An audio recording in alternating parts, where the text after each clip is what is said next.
अध्याय 771 बड़ा परिवार। राजा के महल के पास एक घंटाघर में 30 मिनट की बात कही गई थी। विक्टर ज़िल्म पर पालथी को मार गिराया गया था, जबकि फेनर और अर्सिया अपने पीछे आराम कर रही थी। विक्टर ने टिप्पणी की, तुम्हें लड़ाइयों में इतनी कुशल बनने की चाहत होनी चाहिए, फेनर। दुर्भाग्य से मेरे पास यहाँ विलासिता नहीं है, फेनरा ने बड़बड़ाते हुए कहा। ओह, आपके यहाँ किस विलासिता की कमी है? विक्टर ने पूछताछ की। यहाँ समर और पृथ्वी पर लड़ाई के लिए कोई भी इतना मजबूत नहीं है। मुझे केवल एक जानवर के रूप में देखा जाता है जिसे शक्तिशाली ओडिन के दुर्भाग्य को खत्म करने की आवश्यकता है। फेनरा ने अपने स्वर में स्पष्ट शत्रुता के साथ कहा, विशेषकर जब ओडिन के नाम का उल्लेख किया गया। आप उस भगवान से असम्मान करते हैं, हुआ? विक्टर ने प्रश्न किया। बेशक, वो एक घिनौनी भविष्यवाणी के आधार पर मेरे भाई बहनों और मेरे दोषियों की हवा में शक्तिशाली हत्या के इरादे से, फेनर ने गुर्राते हुए कहा। हत्या के इरादे को देखते हुए विक्टर ने सीटी बजाई। ये कुछ शक्तिशाली हत्या का इरादा है। मुझे ओडिन के लिए थोड़ा खेद भी है। हाँ, मैं किससे मजाक कर रहा हूँ? किसी भी तरह का बूस्टर की चाबी कौन करता है? जाहिरा ने स्पष्ट रूप से कहा। सर्वशक्तिमान ईश्वर पुजारी ने कभी नहीं सोचा था कि भविष्यवाणी से बचने की कोशिश की जाएगी। वे इसे आसानी से पूरा कर देंगे। विक्टर ने हत्या के इरादे के विस्फोट को पूरी तरह से प्रभावित किया, विज्ञापन स्वर में कहा गया।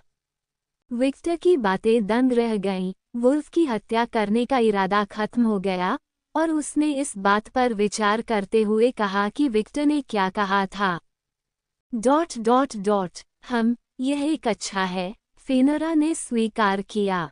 सही, जब आप रोबोट आदमी को मारेंगे तो आप उसका चेहरा साफ कर सकते हैं। मुझे विश्वास है कि वो काफी मूर्खतापूर्ण महसूस कर रहा है, विक्टर मस्का। ... ओह, पत्थर लगता है कि मैं उसे मार डालूंगा। फेनारिर ने अपने चेहरे पर दांतेदार दांतों से भरे दांतों के बारे में पूछा। विक्टर ने पुष्टि करते हुए कहा, बेशक, मेरे दोस्त। मुझे नहीं पता कि ओडिन ने क्या किया है, लेकिन मुझे पता है कि उसने हथियार और भाई बहनों को नुकसान पहुंचाया है, और यह उसे पीछे से मारने के लिए ठीक है। साबुत कारण है। आप गलत नहीं हैं। भविष्य में ओडिन मेरे दांतों के नीचे गिरेंगे, फेनरा ने हंटर भाव से कहा। आपको देखकर अच्छा लगा, विक्टर ने कहा। उसका मुस्कान एक बार फिर बढ़ गया। लेकिन मुझे डर है कि आप ओडिन को वैसे हरा नहीं पाएंगे जैसे आप अभी हैं। फेनरा विक्टर के कथन पर क्रोधित होने के बजाय उत्सुक थे। ... ओह, आप ऐसा क्यों कहते हैं? फेनारिर ने सवाल किया। तुम्हारी लड़ाई का स्टाइल बहुत सीधा है, मेरे दोस्त। एक जानवर की तरह की लड़ाई से नॉर्सपेंथियन के भगवान राजा की मौत नहीं होगी। ओडिन के पास न केवल अपना प्रसिद्ध भाला गुंगनिर है, बल्कि वह अपने साथ मिलकर विश्व की एक सेना का भी नेतृत्व करता है, और वह स्वयं रून्स का स्वामी है। आपको पता होना चाहिए कि यह किस प्रकार का संकट हो सकता है ना? ... आपके अवलोकन में दम है, लेकिन द एंड के सामने सब नष्ट हो जाएगा। फेनरा ने बात करना बंद कर दिया क्योंकि उसे लगा कि विक्टर उसके बालों को सहला रहा है। अहंकार। मैं तुम्हें अच्छी तरह समझता हूँ। फेनरा ने विक्टर की ओर अपनी आंखें सिकोड़ ली, लेकिन उसे कोई नुकसान नहीं पहुंचाया।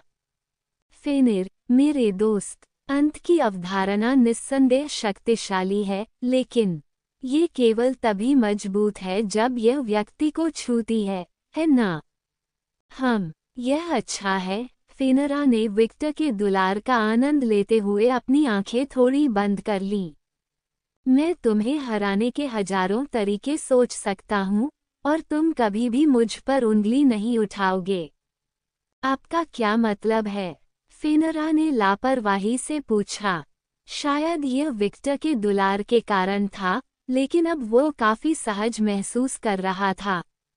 ताशा, माया और हसन ने चेहरे पर स्पष्ट आश्चर्य के साथ केवल विक्टर और फिनरा को देखा। The beast of the end सिर्फ खुशी से अपनी पूंछ हिला रहा है। उन्होंने एक साथ अपनी अविश्वास भरी आंखें मलते हुए सोचा। उनके सामने का दृश्य इतना अवास्तविक था कि वे उसे देखते हुए भी समझ नहीं पाए। हाँ, वे इतने अच्छे दोस्त कब बन गए? ताशा को अब पूरी तरह थकावट महसूस हो रही थी। उसे न केवल उन 2 राक्षसों के कारण हुए नुकसान से निपटना पड़ा, बल्कि उसे उस दृश्य से भी निपटना पड़ा जिसे उसने पहले कभी अनुभव करने की कल्पना भी नहीं की थी। आपके प्रभावशाली आकार के कारण आपको हराने के कई तरीके हैं, लेकिन उनमें से अधिकतर को आप अंत की अपनी अवधारणा और अपनी बेहतर शक्ति से टाल सकते हैं।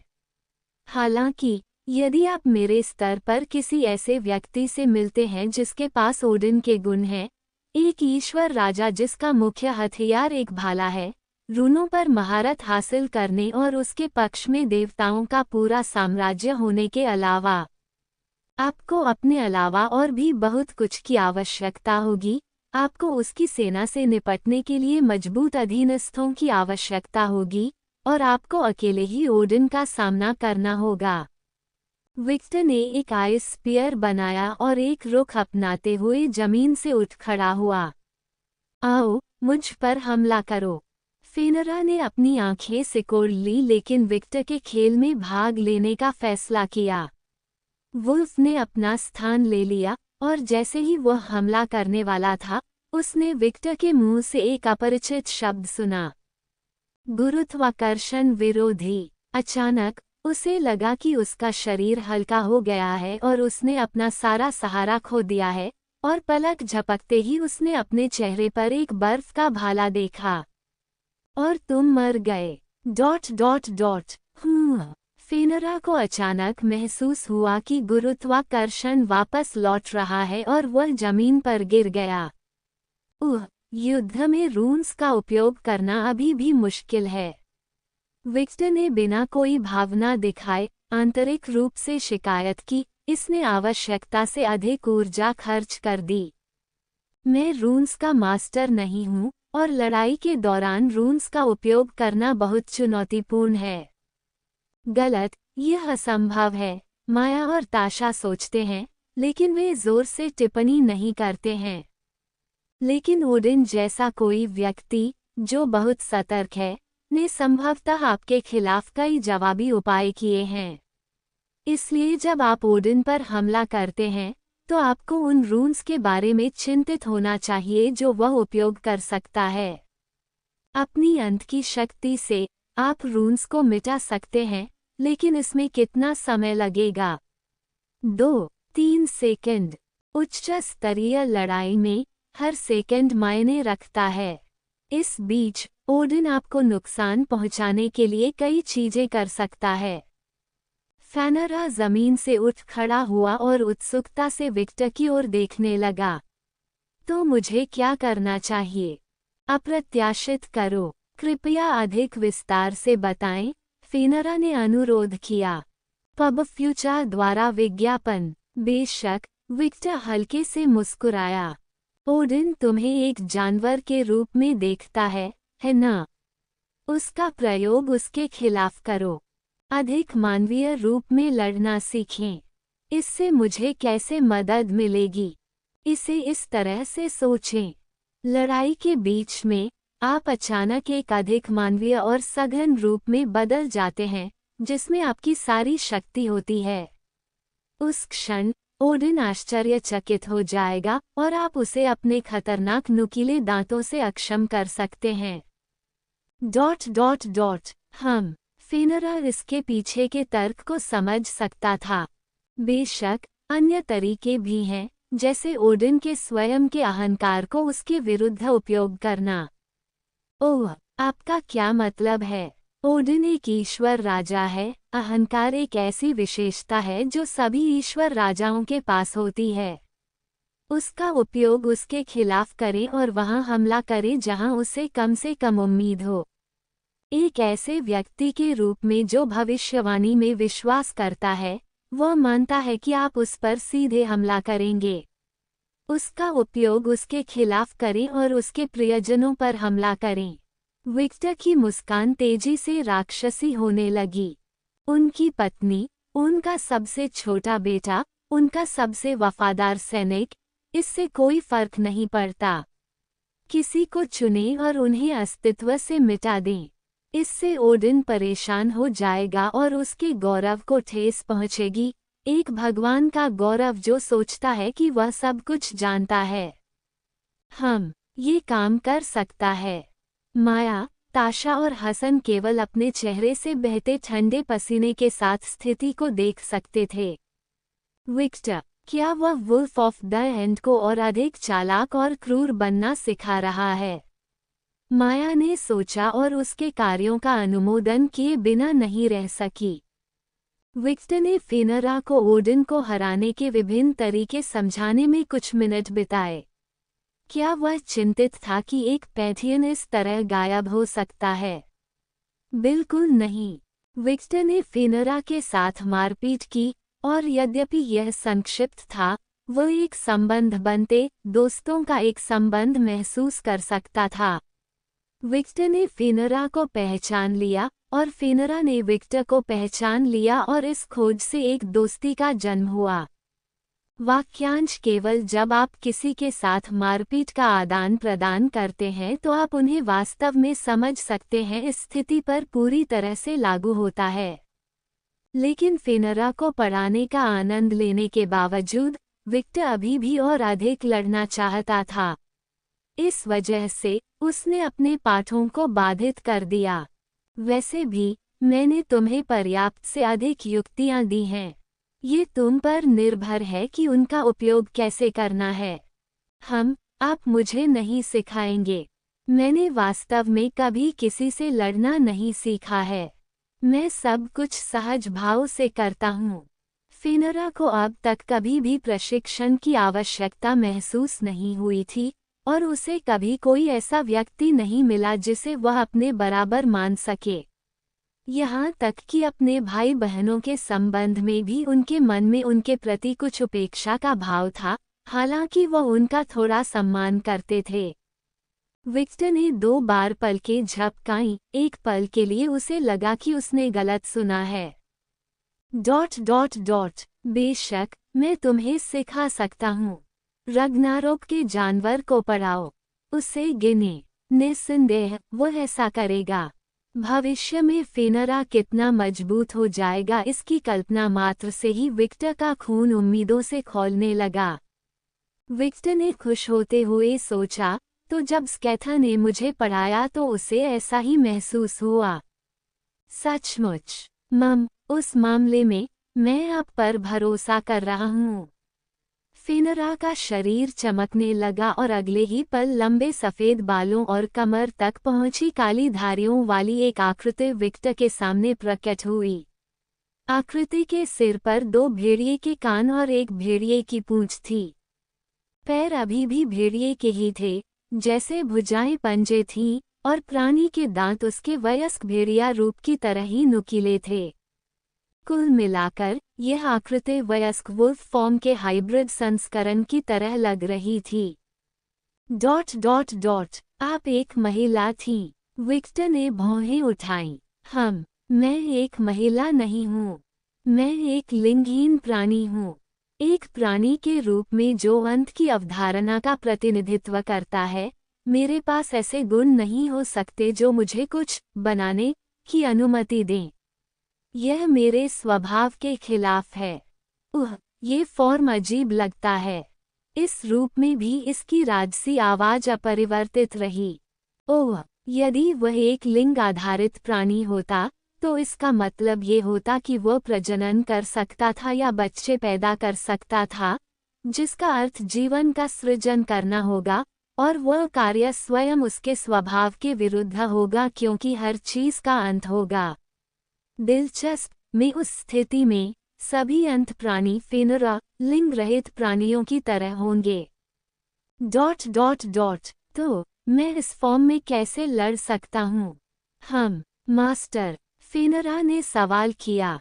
उसकी परेशानी को देखते हुए विक्टर ने उत्तर दिया, जो भी आपको सहज लगे मुझे कॉल करें। ठीक है, विक्टर। विकी। विक। हाँ, यह अच्छा लगता है। फेनरा ने संतुष्ट होकर सिर हिलाया। वहाँ उन पेड़ों को देखो। विक्टर ने दूर के पेड़ों की ओर इशारा किया।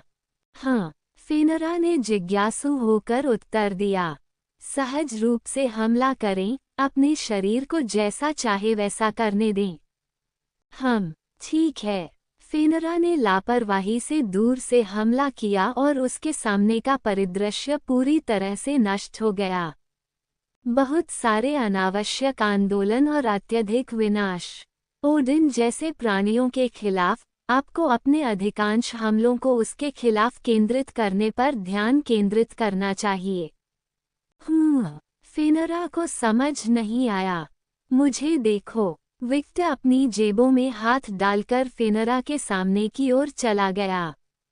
समझा। फेनरा ने सिर हिलाया और विक्टर को वहीं से हमला करते देखा जहां वह खड़ा था। उनके वार फेनरा की तुलना में अधिक सटीक और तेज थे। विक्टर ने अपने हाथ अपनी जेब से बाहर निकाले, लेकिन यह इतना तेज था कि ऐसा लग ही नहीं रहा था कि उसने अपने हाथ हटाए हैं। एक गड़गड़ाहट की आवाज गूंजी और फेनरा ने दूर से एक पेड़ को गिरते हुए देखा।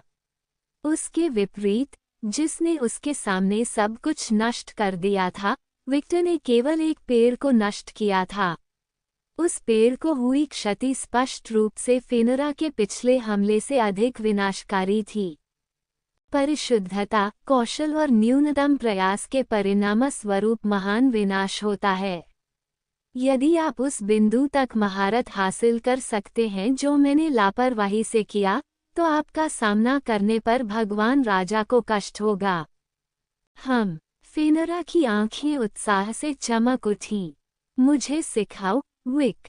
इससे पहले विक्टर और फेनरा ने उस आवाज की ओर देखा जो अचानक प्रकट हुई और जल्द ही उन्हें लंबे, चमकीले हरे बालों वाली एक वयस्क महिला दिखाई दी। उसकी मुस्कुराहट इतनी मैत्रीपूर्ण नहीं थी और यह स्पष्ट था कि वह चिढ़ गई थी। क्या आप प्रकृति को नष्ट करना बंद कर सकते हैं?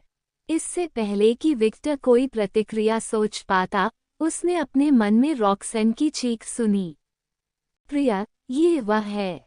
मेरी बहन, इस ग्रह का विश्व वृक्ष। खैर, यह इस समय और अधिक दिलचस्प होता जा रहा है ना?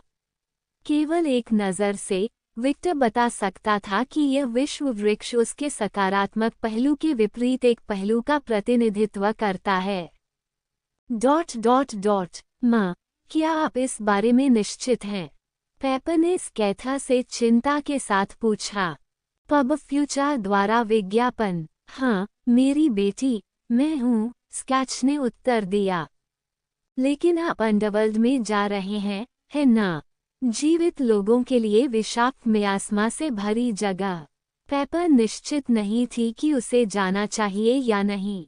अपनी माँ और उसकी क्षमताओं पर बहुत भरोसा होने के बावजूद, वो विक्टर की तरह नहीं थी, जो इतने शक्तिशाली मियास्मा के साथ नारकीय वातावरण में जीवित रहने में सक्षम थी। ओह, इसलिए आप चिंतित हैं? स्कैचर पेपर को देखकर धीरे से मुस्कुराया और उसके सिर पर हाथ फेरा। विक्टर द्वारा शासित नर्क के विपरीत, ग्रीक अंडरवर्ल्ड पूरी तरह से जीवित प्राणियों के लिए हानिकारक मियास्मा में शामिल नहीं है।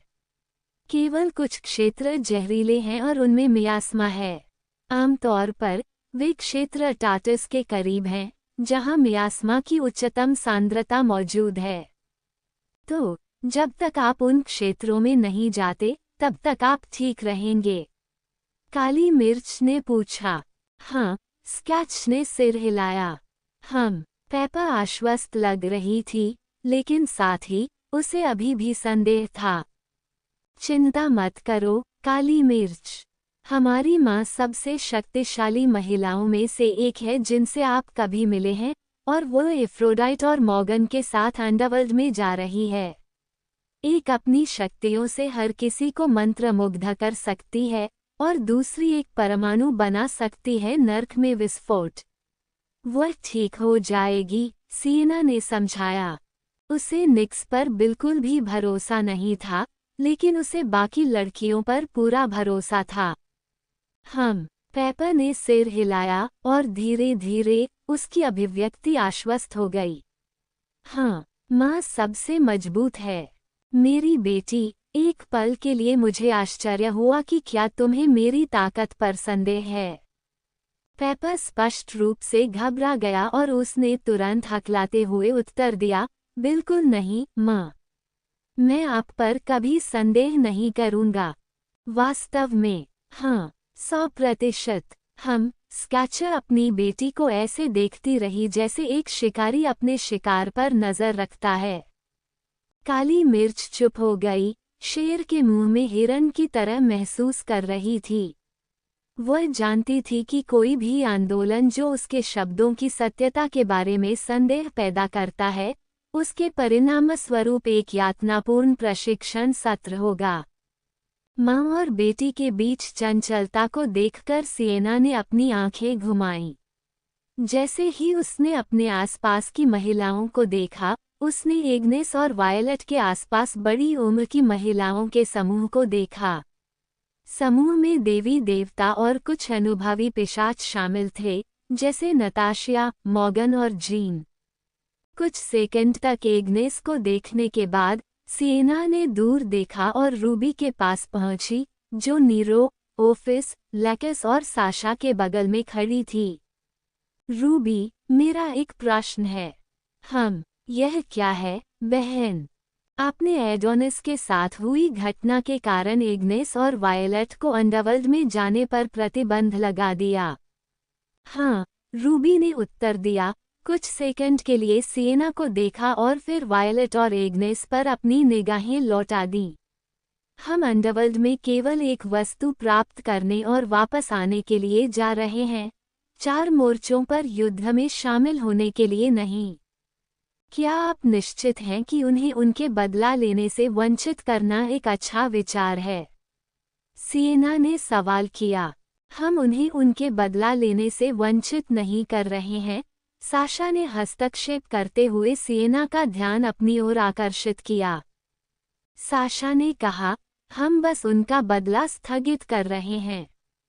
रूबी ने समझाया, ग्रीक अंडरवर्ल्ड के शासक पर उसके ही क्षेत्र में हमला करना पूरी तरह से मूर्खता है।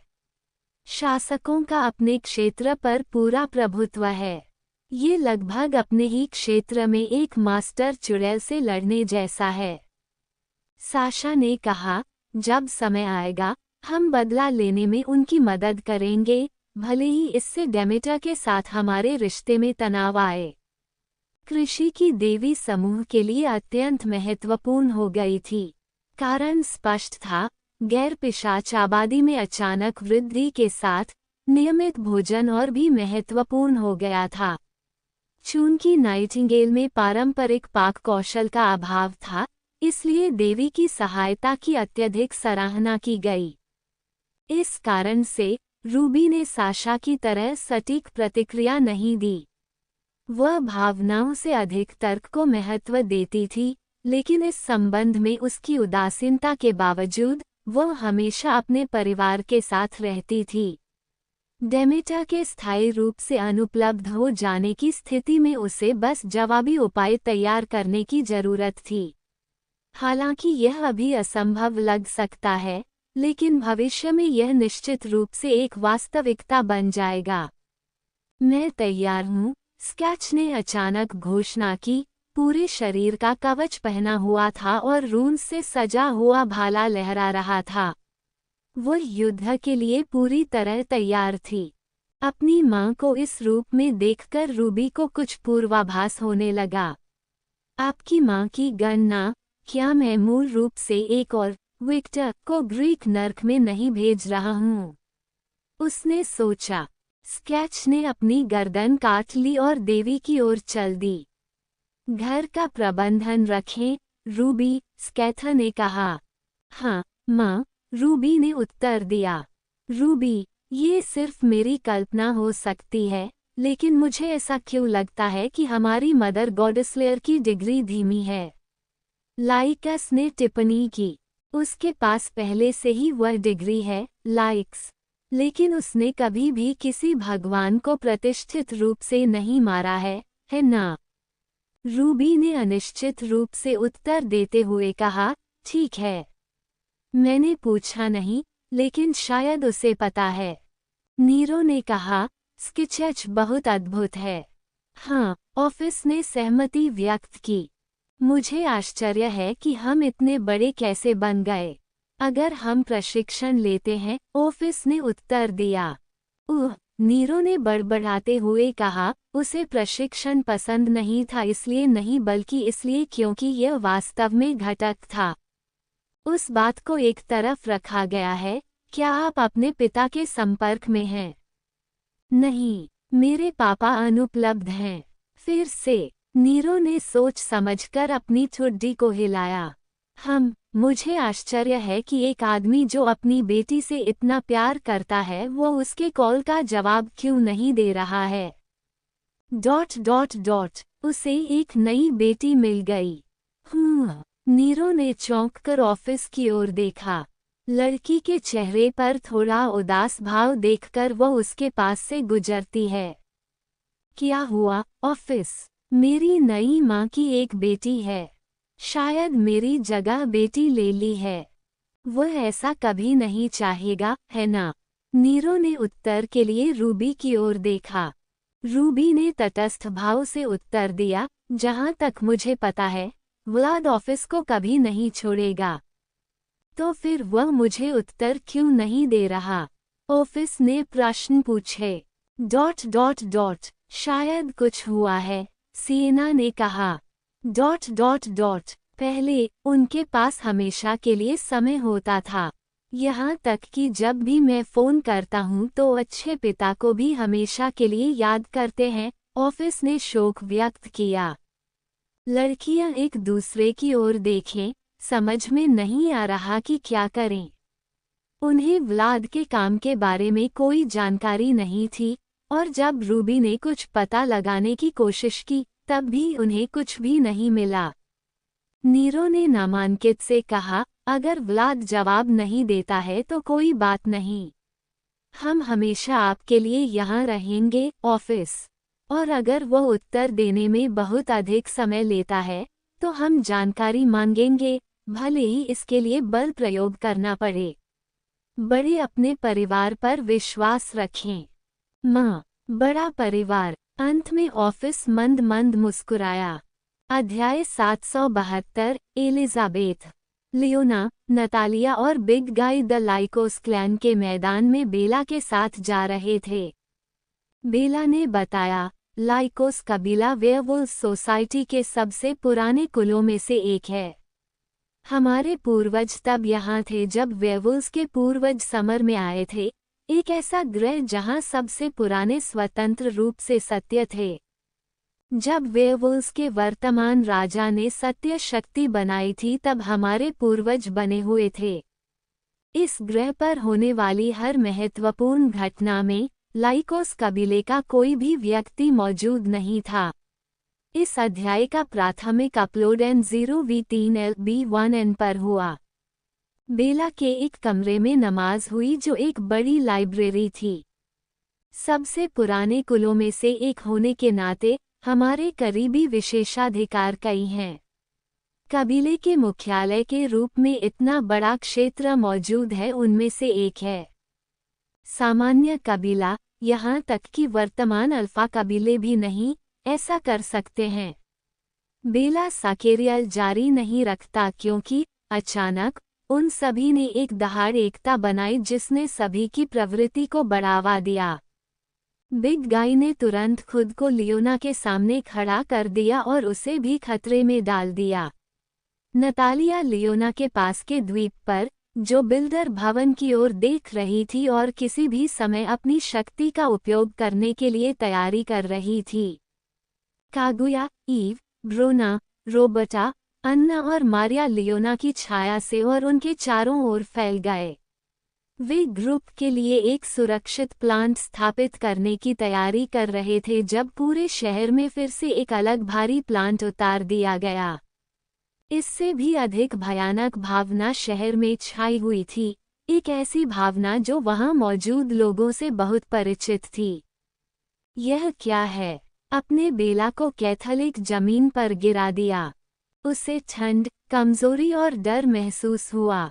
उसके शरीर में आकर्षणता की भावना बढ़ गई, उसे समझ नहीं आया कि क्या हो रहा है।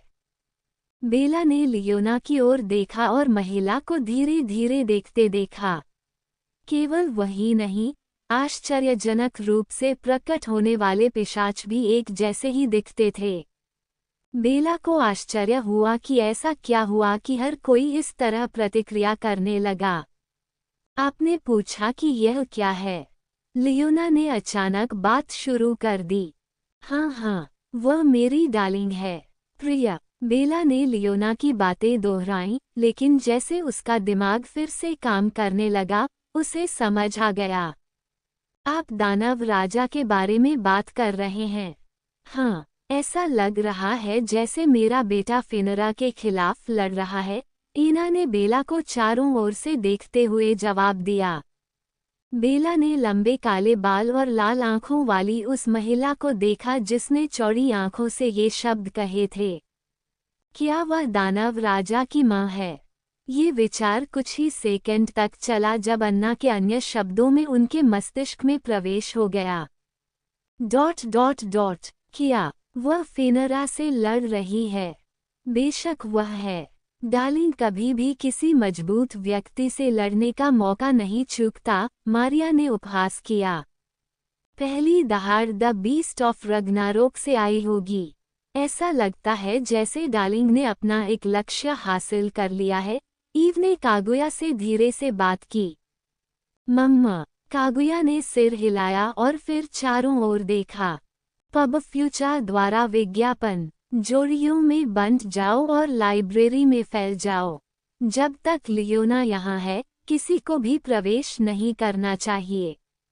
हाँ, ईव, रोबर्टा, ब्रूना और मारिया ने आदेश स्वीकार कर लिया और तेजी से फैल गए। लियोना, मैं कुछ किताबें लेने जा रही हूँ। अगर आप मुझसे बात करना चाहती हैं, तो बस मुझे कॉल करें। मैं मौजूद रहूंगी, ईना ने लाइब्रेरी देखने के लिए निकलते हुए कहा। मम, लियोना ने सिर हिलाया और संक्षेप में कागुया की ओर देखा। कागुया ने लियोना की नज़र में छिपे संदेश को समझा और उसकी रक्षा के लिए अन्ना का पीछा किया। बेला, जो सब कुछ देख रही थी, ये सोचे बिना नहीं रह सकी कि लियोना वास्तव में अच्छी तरह से सुरक्षित थी। उनमें से प्रत्येक महिला ने उसे असहज महसूस कराया, विशेष रूप से प्राच्य विशेषताओं वाली नौकरानी और टखनों तक लंबे काले बालों वाली नौकरानी। मेरे कबीले के बारे में स्पष्टीकरण जारी रखें। ओह, बेला ने 2 बार पलकें झपकाईं और फिर कहा, क्या जो हो रहा है उसे तुम नज़रअंदाज करोगे? हाँ, क्यों? मेरा मतलब है, ये बहुत बड़ी बात है। ठीक है। आपके पति फिनरा से लड़ रहे हैं। यह एक महत्वपूर्ण घटना है। शहर में इस समय अराजकता होनी चाहिए। बेला पहले से ही पूरे शहर में फैली अराजकता की कल्पना कर सकती थी। इससे कोई फर्क नहीं पड़ता। मेरे पति किसी से नहीं हारेंगे। और जहां तक इस घटना के कारण होने वाले भ्रम की बात है, मुझे भी चिंता नहीं है। मेरे पति को जानते हुए, उन्हें पहले से ही वेयरवुल्व्स की रानी या माया को मोहित कर लेना चाहिए था, वह बिंदु जहां वे अवचेतन रूप से उसे विशेष रूप से चाहते हैं। वे सब कुछ ठीक करने के लिए निश्चित रूप से कुछ करेंगे। तो ये ठीक है। कुतिया, क्या तुमने मेरे पति को देखा है? हाँ, मैंने उसे क्लान रिपोर्ट में देखा था। उसे याद आया कि एक पिशाच के रूप में भी वह बहुत सुंदर था। उस छवि की कल्पना करें जो उसे व्यक्तिगत रूप से देखने पर हजारों गुना अधिक प्रभावशाली हो। कोई भी महिला बिस्तर पर अनजाने में उसकी इच्छा किए बिना उसके करीब नहीं हो सकती। मेरे पति एक बहुत ही सेक्सी महिला की तरह हैं, जिनके लिए हर कोई झगड़ता है। इसे एक प्रभावशाली व्यक्तित्व के साथ मिलाएं, जो उनके करीब होने से ही मादा वेयरवुल्व्स को गीला कर देता है। वो एक सच्चे अल्फा हैं। ... बेला को वास्तव में नहीं पता था कि लियोना के शब्दों पर कैसे प्रतिक्रिया देनी है। उसे ऐसा लग रहा था जैसे लियोना बस अपने पति के बारे में शेखी बघार रही थी। नतालिया ने भौहें सिकोड़कर आह भरते हुए कहा, लियोना, क्या ये सच है? क्या तुमने नहीं देखा कि माया कैसे व्यवहार कर रही थी? मैं मीलों दूर से उसकी उत्तेजना को सूंघ सकता था। रानी ने खुद इसे छिपाने की कोशिश की, लेकिन मैंने उसकी अविवेकी निगाहों को नोटिस किया। लियोना को यकीन था कि चाहे पुरुष हो या महिला, कोई भी उसके पति के आकर्षण से अछूता नहीं था। उन्हें एक कारण से एफ्रोडाइट का पुरुष संस्करण कहा जाता था। वह सौंदर्य की देवी के समान सुंदर था। ये बात नहीं है। क्या आप कृपया थोड़ा और विनम्र हो सकते हैं? ये थका देने वाला है। तो नहीं, लियोना ने उपहास किया। नतालिया ने एक बार फिर उस प्रतिक्रिया को सुनकर आह भरी जो वायलेट और एग्नेस के अतीत में कही गई बातों के समान थी। लियोना निश्चित रूप से वायलेट की खोई हुई जुड़वां बहन होनी चाहिए। न केवल उनकी शक्लें लगभग एक जैसी हैं, बल्कि उनका व्यक्तित्व भी कुछ हद तक एक जैसा था। इन शब्दों के सबूत तब और भी मजबूत हो गए जब लियोना ने वायलेट के साथ सक्रिय रूप से बातचीत करना शुरू कर दिया। कृपया स्पष्टीकरण जारी रखें, नतालिया ने बेला से कहा। ... ठीक है। बेला ने लियोना द्वारा कही गई किसी भी बात पर टिप्पणी न करने का फैसला किया और उस जानकारी को अपने तक ही सीमित रखा। कहाँ था मैं? आप लाइकोस कबीले के विशेषाधिकारों के बारे में समझा रहे थे, लियोना ने कहा। बेला ने अपने भाषण को अपने मन में दोहराना शुरू किया और फिर जारी रखा, सामान्य कुलों, यहाँ तक कि वर्तमान अल्फा कुलों के पास भी रॉयल कैपिटल जितना बड़ा क्षेत्र नहीं हो सकता है। ये लाइकोस कबीले का एक विशेषाधिकार है।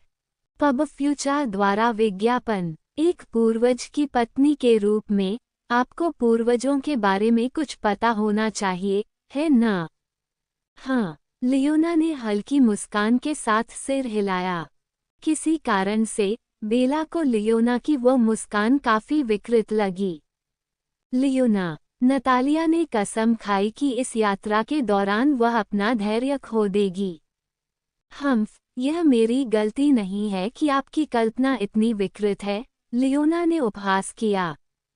बेला ने लियोना की चंचल टिप्पणियों को नजरअंदाज करने का फैसला किया। पूर्वज एक पूरी नई प्रजाति की शुरुआत कर सकते हैं, जिसमें सैकड़ों नई वंशावली शामिल हैं। जब आप प्राचीन कबीले की किताबों में इन प्राणियों के बारे में सीखते हैं, तो आपको उनका पहला विवरण यही मिलता है। वेयरवुल्व्स का पूर्वज जो समर में आया था, वह भी अलग नहीं था। बेला केवल उच्च रैंकिंग कबीले के सदस्यों के लिए आरक्षित क्षेत्र में चली गई और एक किताब उठाई जो काफी नई लग रही थी। वह मेज के पास गई और बिग गाई को छोड़कर बाकी सभी को बैठने के लिए सीटों की ओर इशारा किया, जो खड़ा रहा। उस समय इस पूर्वज की सैकड़ों पत्नियां थीं, लेकिन वे महिलाएं हमारी चर्चा के लिए महत्वपूर्ण नहीं हैं। जो मायने रखता है वह यह महिला है। बेला ने किताब खोली और एक महिला का चित्रण दिखाया जो बिल्कुल लियोना जैसी दिखती थी। एलिजाबेथ लाइकोस, वेयरवुल्व्स के पूर्वज की सबसे मजबूत पत्नी और लाइकोस कबीले की पूर्वज। उसके पास एक वेयरवुल्फ आनुवंशिक उत्परिवर्तन था, एक ऐसा उत्परिवर्तन जो स्वयं पूर्वज के पास भी नहीं था। और यह वह उत्परिवर्तन था जिसने उसे द का खिताब दिलाया, अपने समय का सबसे मजबूत वेयरवुल्फ। नाम सुनकर लियोना और नतालिया ने अपनी आंखें सिकोड़ लीं। बेला ने किताब के पन्ने पलटे और लियोना और नतालिया को एक विशेष बिंदु दिखाया। दोनों ने देखा कि बेला किस ओर इशारा कर रही थी। एलिजाबेथ जीन, जैसा कि आज ज्ञात है, वेरुवल्व्स के जीन में एक उत्परिवर्तन है जो उनके सहज पक्ष में तेजी से प्रगति की अनुमति देता है, जिसके परिणामस्वरूप व्यक्ति की समग्र क्षमताओं में उल्लेखनीय वृद्धि होती है। जिस किसी के जीन में यह उत्परिवर्तन होता है, बिना संदेह की छाया में भविष्य के लिए काफी संभावनाएं हैं। वृत्ति में क्रमिक वृद्धि के कारण कुछ दुष्प्रभाव, जैसे कि उन प्रवृत्तियों को नियंत्रित करने में कठिनाई और भावनात्मक अस्थिरता, काफी ध्यान देने योग्य हो जाते हैं। व्यक्ति धीरे धीरे एक तर्कसंगत प्राणी की तुलना में एक भेड़िया बन जाता है, जो कम उम्र से प्रशिक्षण लेता है। इन व्यक्तियों के लिए अत्यंत आवश्यक है। आमतौर पर जिन लोगों में यह उत्परिवर्तन होता है, वे अपने वेयरवुल्फ पक्ष को सामान्य वेयरवुल्फ की तुलना में बहुत पहले जागृत करते हैं। जबकि सामान्य वेयरवुल्फ 18 से 21 साल की उम्र के आसपास जागते हैं, ये व्यक्ति 3 से 6 साल की उम्र के आसपास जाग सकते हैं, जो उनकी मनोवैज्ञानिक स्थिति को खराब करने में भी योगदान देता है। और यह उन कारकों में से एक है जो उन्हें अपनी जाति के अन्य सदस्यों की तुलना में अधिक मजबूत बनाता है। अपनी पढ़ाई खत्म करने के बाद लियोना ने बेला को संदेह भरी नजरों से देखा। क्या आप मुझे बता रहे हैं कि मेरे पास यह है? बेला ने कुछ भी पुष्टि या प्रतिक्रिया नहीं दी। वह खामोश रही, लेकिन वह चुप्पी उस बात की पुष्टि थी जो लियोना जानना चाहती थी। तुम पागल हो, लियोना ने तिरस्कारपूर्वक कहा। मैंने वयस्क होने तक अपना वेयरवुल्फ पक्ष जागृत नहीं किया था, और बचपन के दौरान मैं बेहद बीमार था। अगर मुझमें यह उत्परिवर्तन होता तो मैं इतना कमजोर नहीं होता। हमारे कबीले की कुलमाता लियोना का नाम क्या है? बेला ने कुछ और कहने के बजाय एक सवाल पूछा। माया, तुम स्पष्ट बात क्यों पूछ रही हो? लियोना ने जवाब दिया। मैं क्षमा चाहता हूँ, मैंने गलत प्रश्न पूछा। हमारे कबीले की कुलमाता का पूरा नाम क्या है? मुझे कैसे पता चलेगा? मैं भूल गया था, उसने सच बोला। भले ही उसने इसे पहले सुना हो, फिर भी उसे कोई ऐसा व्यक्ति याद नहीं होगा जो विक्टर से संबंधित न हो। बेला को उस पलाहें भरने की इच्छा महसूस हुई। सौभाग्य से नतालिया दिन बचाने के लिए पास ही थी। एक कबीले नेता के रूप में उसे हमेशा हर चीज पर ध्यान देने और हर महत्वपूर्ण जानकारी को अपने पास रखने के लिए प्रशिक्षित किया गया था। वेयरवुल्फ सोसाइटी में इतनी मजबूत और प्रभावशाली महिला का नाम निश्चित रूप से उस श्रेणी में आता है। नतालिया ने कहा, माया एलिजाबेथ लाइकोस, ये द मैट्रियार्क का नाम है। सही, बेला ने सिर हिलाया और फिर लियोना की ओर देखते हुए बोली, और आपका नाम लियोना एलिजाबेथ लाइकोस है।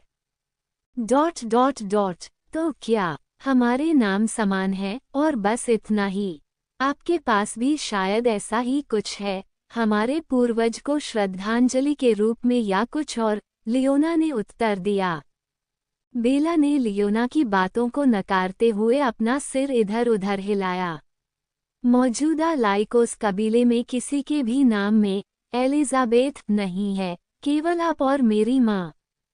लियोना ने बहुत देर तक बेला की ओर देखा और थोड़ी थकी हुई लग रही है। उसने पूछा था कि क्या हो रहा है, लेकिन वह इसे स्वीकार नहीं करना चाहता था। आखिरकार, अगर इसमें ये चिन्ह था, तो वह बचपन से ही मजबूत क्यों नहीं थी? वह अस्थिर रूप से अस्थिर क्यों नहीं था? वह ज्यादातर समय खुद एक बहुत ही विशेषाधिकार प्राप्त महिला सचिव थी। हाल ही में उसने सहज ज्ञान के आधार पर अधिक कार्य करना शुरू कर दिया था, लेकिन अंत में ऐसा हुआ कि उसे मिल गया क्योंकि वह बचपन से चाहती थी। विक्टर, उनके मूर्ख बचपन के दोस्त। इस कारण से उसने स्वयं को स्वयं के प्रति अधिक ईमानदार होने की अनुमति दी। ये किसी भी तरह की मूर्खतापूर्ण पहचान या ऐसी किसी चीज का कारण नहीं था। अध्याय 773 एलिजाबेथ 2। ये देखकर कि लियोना ने अनिच्छा से उसका स्पष्टीकरण स्वीकार कर लिया, बेला ने जारी रखा। एलिजाबेथ जीन का उत्परिवर्तन अत्यंत दुर्लभ है और ऐसा कहा जाता है कि यह लाइकोस कबीले में हर 3 या 4 पीढ़ियों में होता है। ये कबीले के लिए अत्यंत महत्वपूर्ण घटना है। ये घटना 3 पीढ़ी पहले मेरी माँ के साथ घटी थी और कुछ साल पहले फिर से घटी जब तुम्हारा जन्म हुआ, लियोना। मैट्रियार्क ने आपके भीतर उत्परिवर्ती जीन की पहचान की और व्यक्तिगत रूप से आपको वह पूरा नाम दिया जो आप आज उपयोग करते हैं। उसने मेरा नाम रखा। लियोना ने कुछ हद तक चौंकते हुए पूछा। वह हमेशा सोचती थी कि उसके पिता ने उसे यह नाम दिया है जिस पर उन्हें गर्व है। हाँ, बेला ने सिर हिलाया और जारी रखा, मैट्रियार्क से सीधे एलिजाबेथ नाम प्राप्त करके आप उसके प्रत्यक्ष उत्तराधिकारी बन गए। आखिरकार, कबीले के दृष्टिकोण से, नेता के रूप में हमारे पूर्वज के उत्परिवर्तन के साथ किसी को रखना हमेशा बेहतर होता है। ये गारंटी है कि यह महिला भविष्य में बहुत मजबूत बनेगी। ... इसलिए आपने कहा कि मेरी उपस्थिति कबीले के भीतर पूरे राजनीतिक माहौल को बदल देगी। लियोना को अब बेला के शब्द समझ में आ गए। हाँ, बेला ने सिर हिलाया। आपने इस महिला का उल्लेख किया जैसे कि आप ये निर्दिष्ट कर रहे थे कि केवल कबीले की महिलाएं ही इस उत्परिवर्तन को जागृत कर सकती हैं, नतालिया ने बताया। ... अच्छा अवलोकन। बेला ने अपनी आंखें थोड़ी चौड़ी की और जल्द ही मंद मंद मुस्कुराने लगी। हाँ, तुम ठीक हो। केवल महिलाएं ही इस उत्परिवर्तन को जागृत कर सकती हैं। क्यों? आखिरकार ये कुछ आनुवांशिक है ना? पुरुषों को भी इसे जागृत करने में सक्षम होना चाहिए, नतालिया ने सवाल किया। बेला ने समझाया, यह उत्परिवर्तन की विशिष्टताओं के कारण है। विशेषताएं? नतालिया ने पूछा। हम इसे नोबल वैम्पायर की स्थिति का एक उन्नत संस्करण समझें, जहां व्यावहारिक रूप से अगली पीढ़ी के 99% लोग पिछली पीढ़ी से शक्ति प्राप्त करते हैं, केवल 1% के दुर्लभ मामलों में शक्ति प्राप्त करने में विफल रहते हैं। इस उत्परिवर्तन वाली महिला में उससे पैदा होने वाली भेड़ियों की अगली पीढ़ी पिछली पीढ़ी की तुलना में काफ़ी मजबूत होगी, जिसमें लगभग 1x या 3x की प्रतिभा और संभावित वृद्धि होगी। आखिरी बार ऐसा मेरी माँ की पीढ़ी में हुआ था, यानी मैं और मेरे भाई बहन। बेला ने बताया, जैसे जैसे हम बड़े हुए, ये स्पष्ट हो गया कि हम अपने युग के भेड़ियों से कितने अलग थे, और मेरा भाई एडम हमारे बीच एक विसंगति था। यह अभी भी स्पष्ट नहीं है कि क्यों। अगर ऐसा है, तो पुरुषों को भी वही लाभ अनुभव करना चाहिए, है ना? वास्तव में, क्या पुरुषों में यह उत्परिवर्तन होना बेहतर नहीं होगा? बेला की मुस्कुराहट लड़खड़ा गई। आप काफी चौकस हैं। अपनी भलाई के लिए लगभग बहुत ज्यादा चौकस हैं, लेडी नतालिया। नतालिया ने मीठी मुस्कान दिखाई। मैं समझ गया। ऐसा लगता है कि इस उत्परिवर्तन के बारे में कुछ और भी है जिसे आप प्रकट नहीं कर सकते, है ना? बेला ने कहा, वास्तव में, केवल द मैट्रियार्की उस जानकारी को साझा कर सकता है। लियोना को सही उत्तर देने का मार्गदर्शन करके मुझे पहले से ही परेशानी में पड़ने का खतरा है।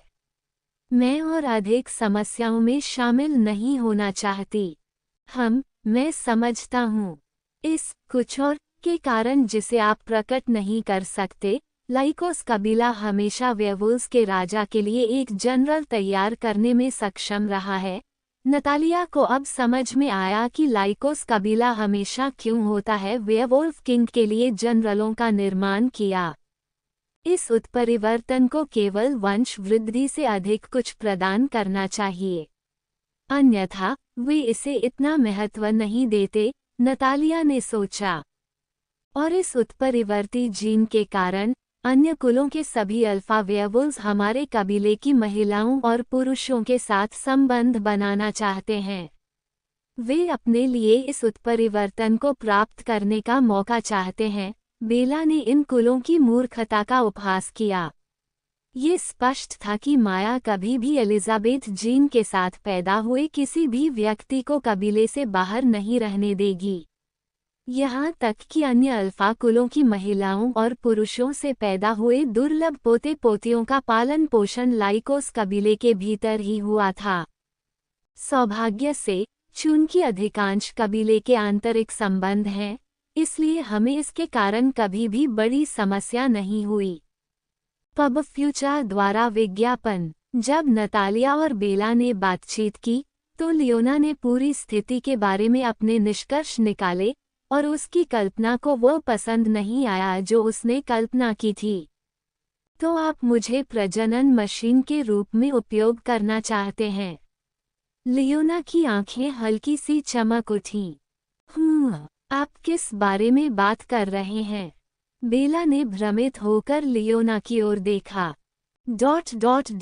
क्या यही कारण नहीं है कि आप चाहते हैं कि मैं नेता बनूं, ताकि मैं माया की तरह बन जाऊं, जिसका उल्टा हरम है? लियोना ने हैरान होकर पूछा। बेला ने समझाया, बिल्कुल नहीं। मेरी मां को अपने लिए एक उदाहरण के रूप में इस्तेमाल न करें। वो एक बहुत ही सन की महिला है जो संयम नहीं जानती। लियोना ने कहा, मैंने देखा। जिस तरह से वह मेरे पति को देखती है वह बिल्कुल स्पष्ट है। यदि आपका पति वह सब कुछ है जो आपने कहा है। बेला ने बोलना शुरू किया लेकिन लियोना ने उसे बीच में ही रोक दिया। वह जितना मैंने कहा है उससे कहीं अधिक है, लियोना ने उसे सुधारा। बेला ने अंत में बड़बड़ाते हुए कहा, यदि वह आपके कहे से अधिक है तो ये स्पष्ट है कि उसे दिलचस्पी होगी। हालांकि मेरी मां के बारे में सभी चीजों की पिशाचिनी के बारे में सोचना थोड़ा परेशान करने वाला है। मेरे पति को शादीशुदा महिलाओं में कोई दिलचस्पी नहीं है। वह विकृत नहीं है, लियोना ने कहा। बेला ने खांसते हुए विषय बदल दिया। अनिवार्य रूप से लाइकोस कबीले के सभी सदस्य जो चाहें कर सकते हैं जब तक कि यह कबीले को नुकसान नहीं पहुंचाता है और वे अपने कबीले के दायित्वों को पूरा करते हैं। ये कबीला एक परिवार है, जेल नहीं। वैसे भी माया ऐसी क्यों है? क्या उसके पति उसे शांत नहीं कर सके? लियोना ने उत्सुकता से पूछा। ... बेला ने लियोना को सूखी नजरों से देखा। उसकी निगाहें बोली, क्या आप एक सेकंड के लिए भी इस बारे में बात करना बंद कर सकती हैं? बेशक लियोना टेलीपैथ नहीं थी, इसलिए उसे समझ नहीं आया कि बेला का क्या मतलब है और उसे वास्तव में इसकी परवाह भी नहीं थी। यह महसूस करते हुए कि लियोना अपने प्रश्न को नहीं छोड़ेगी, बेला ने आह भरते हुए कहा, दुर्भाग्य से मेरे माता पिता में से कोई भी इतना मजबूत अल्फा नहीं था कि उसके अधिकार को चुनौती दे सके। मेरी माँ बहुत शक्तिशाली है।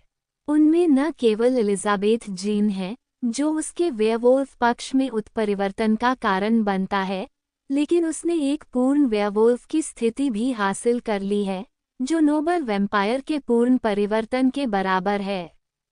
ये भ्रमित करने वाला है। लियोना ने अपनी आंखें सिकोड़ ली, समझ रही थी और फिर भी यह समझ नहीं पा रही थी कि बेला क्या कह रही है।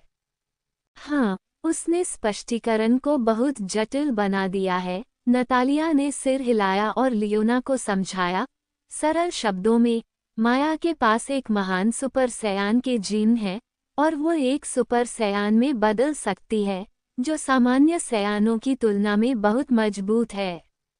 सही। ... आप किस बारे में बात कर रही हैं, महिला? बेला ने अब पूरी तरह भ्रमित होकर पूछा। कुछ न समझ पाने की बारी उसकी थी। ओह, ये समझ में आता है, लियोना अब समझ गई। ये समझ में आता है, बेला ने पूछा, अभी भी उलझन में है। यह मेरे साथ होता है, लियोना ने सिर हिलाया। तो मेरे पास मूल रूप से वेयरवुल्फ वंश का एक और भी मजबूत संस्करण है। ओह नीट, लियोना ने सोचा। हाँ, वैसे भी एकमात्र पुरुष अल्फा जो मेरी मां को चुनौती दे सकता है वो खुद वेयरवुल्व्स का राजा है। लेकिन जैसा कि हम जानते हैं, उसने रानी से शादी की है, और रानी ऐसी महिला नहीं है जो इसकी अनुमति देगी जब तक कि वह पूरी तरह से वश में न हो जाए। वेयरवुल्व्स के पूरे ऊपरी समूह को पता था कि वोल्क कभी भी ताशा को पूरी तरह से अपने अधीन करने में कामयाब नहीं हुआ था। वे ये भी जानते थे कि यह शाही परिवार के लिए, विशेष रूप से वोल्क के लिए एक संवेदनशील विषय था। स्पष्टीकरण पर वापस जाएं, तो जिस कारण से आपका नाम लिया गया वह पावर से संबंधित है। आपके पास अगली माया बनने की क्षमता है। यही कारण है कि आपको अस्थायी रूप से चुना गया था, लेकिन यदि आप कबीले का नेतृत्व नहीं करना चाहते हैं, तो और भी बहुत कुछ है उपयुक्त उम्मीदवार। हम किसी तरह लियोना को इन मामलों में अपना कबीला काफी उचित लगा। लियोना की थोड़ी हतप्रभ नजर देखकर बेला ने कहा, क्या आपने सोचा था कि हम किसी को कबीले का नेता बनने के लिए मजबूर करेंगे? वो खर्राटे लेती हुई बोली, किसी को इस तरह के महत्वपूर्ण पद पर मजबूर करना प्रतिकूल है और इससे लंबे समय में कबीले को ही नुकसान होगा। इसके अलावा हमारे पास सक्षम व्यक्तियों की कमी नहीं है। ये काफी काम की बात है। लियोना के स्वर से यह स्पष्ट था कि उसे बेला से ये शब्द सुनने की उम्मीद नहीं थी। तो लापता उत्तराधिकारिणी के कबीले में लौटने और अराजकता पैदा करने का वह घिसा पिटा एनीमे परिदृश्य यहाँ नहीं होगा। किसी तरह मैं निराश हूँ। लियोना कभी कभी काफी आत्ममुग्ध हो सकती है। पब फ्यूचर द्वारा विज्ञापन, बेला ने कहा, नहीं, ये सिर्फ सामान्य ज्ञान है। कबीले का नेतृत्व कोई योग्य व्यक्ति बेहतर करना चाहता है जो पद चाहता है, न कि कोई ऐसा व्यक्ति जिसके पास बेहतर बनने की क्षमता है लेकिन वह जिम्मेदारी नहीं लेना चाहता है। आखिरकार कबीले की विभिन्न भूमिकाएं थीं और क्षमता वाला यह व्यक्ति बहुत अच्छी तरह से एक अन्य पद ग्रहण कर सकता था, उदाहरण के लिए एक बेहतर की तरह। बेला ने दोनों हाथों से लियोना का हाथ पकड़ा और आंखों में देखा। तो अब जब भी आपके पास वह जानकारी है जो आप चाहते हैं, तो मेरा समर्थन करें।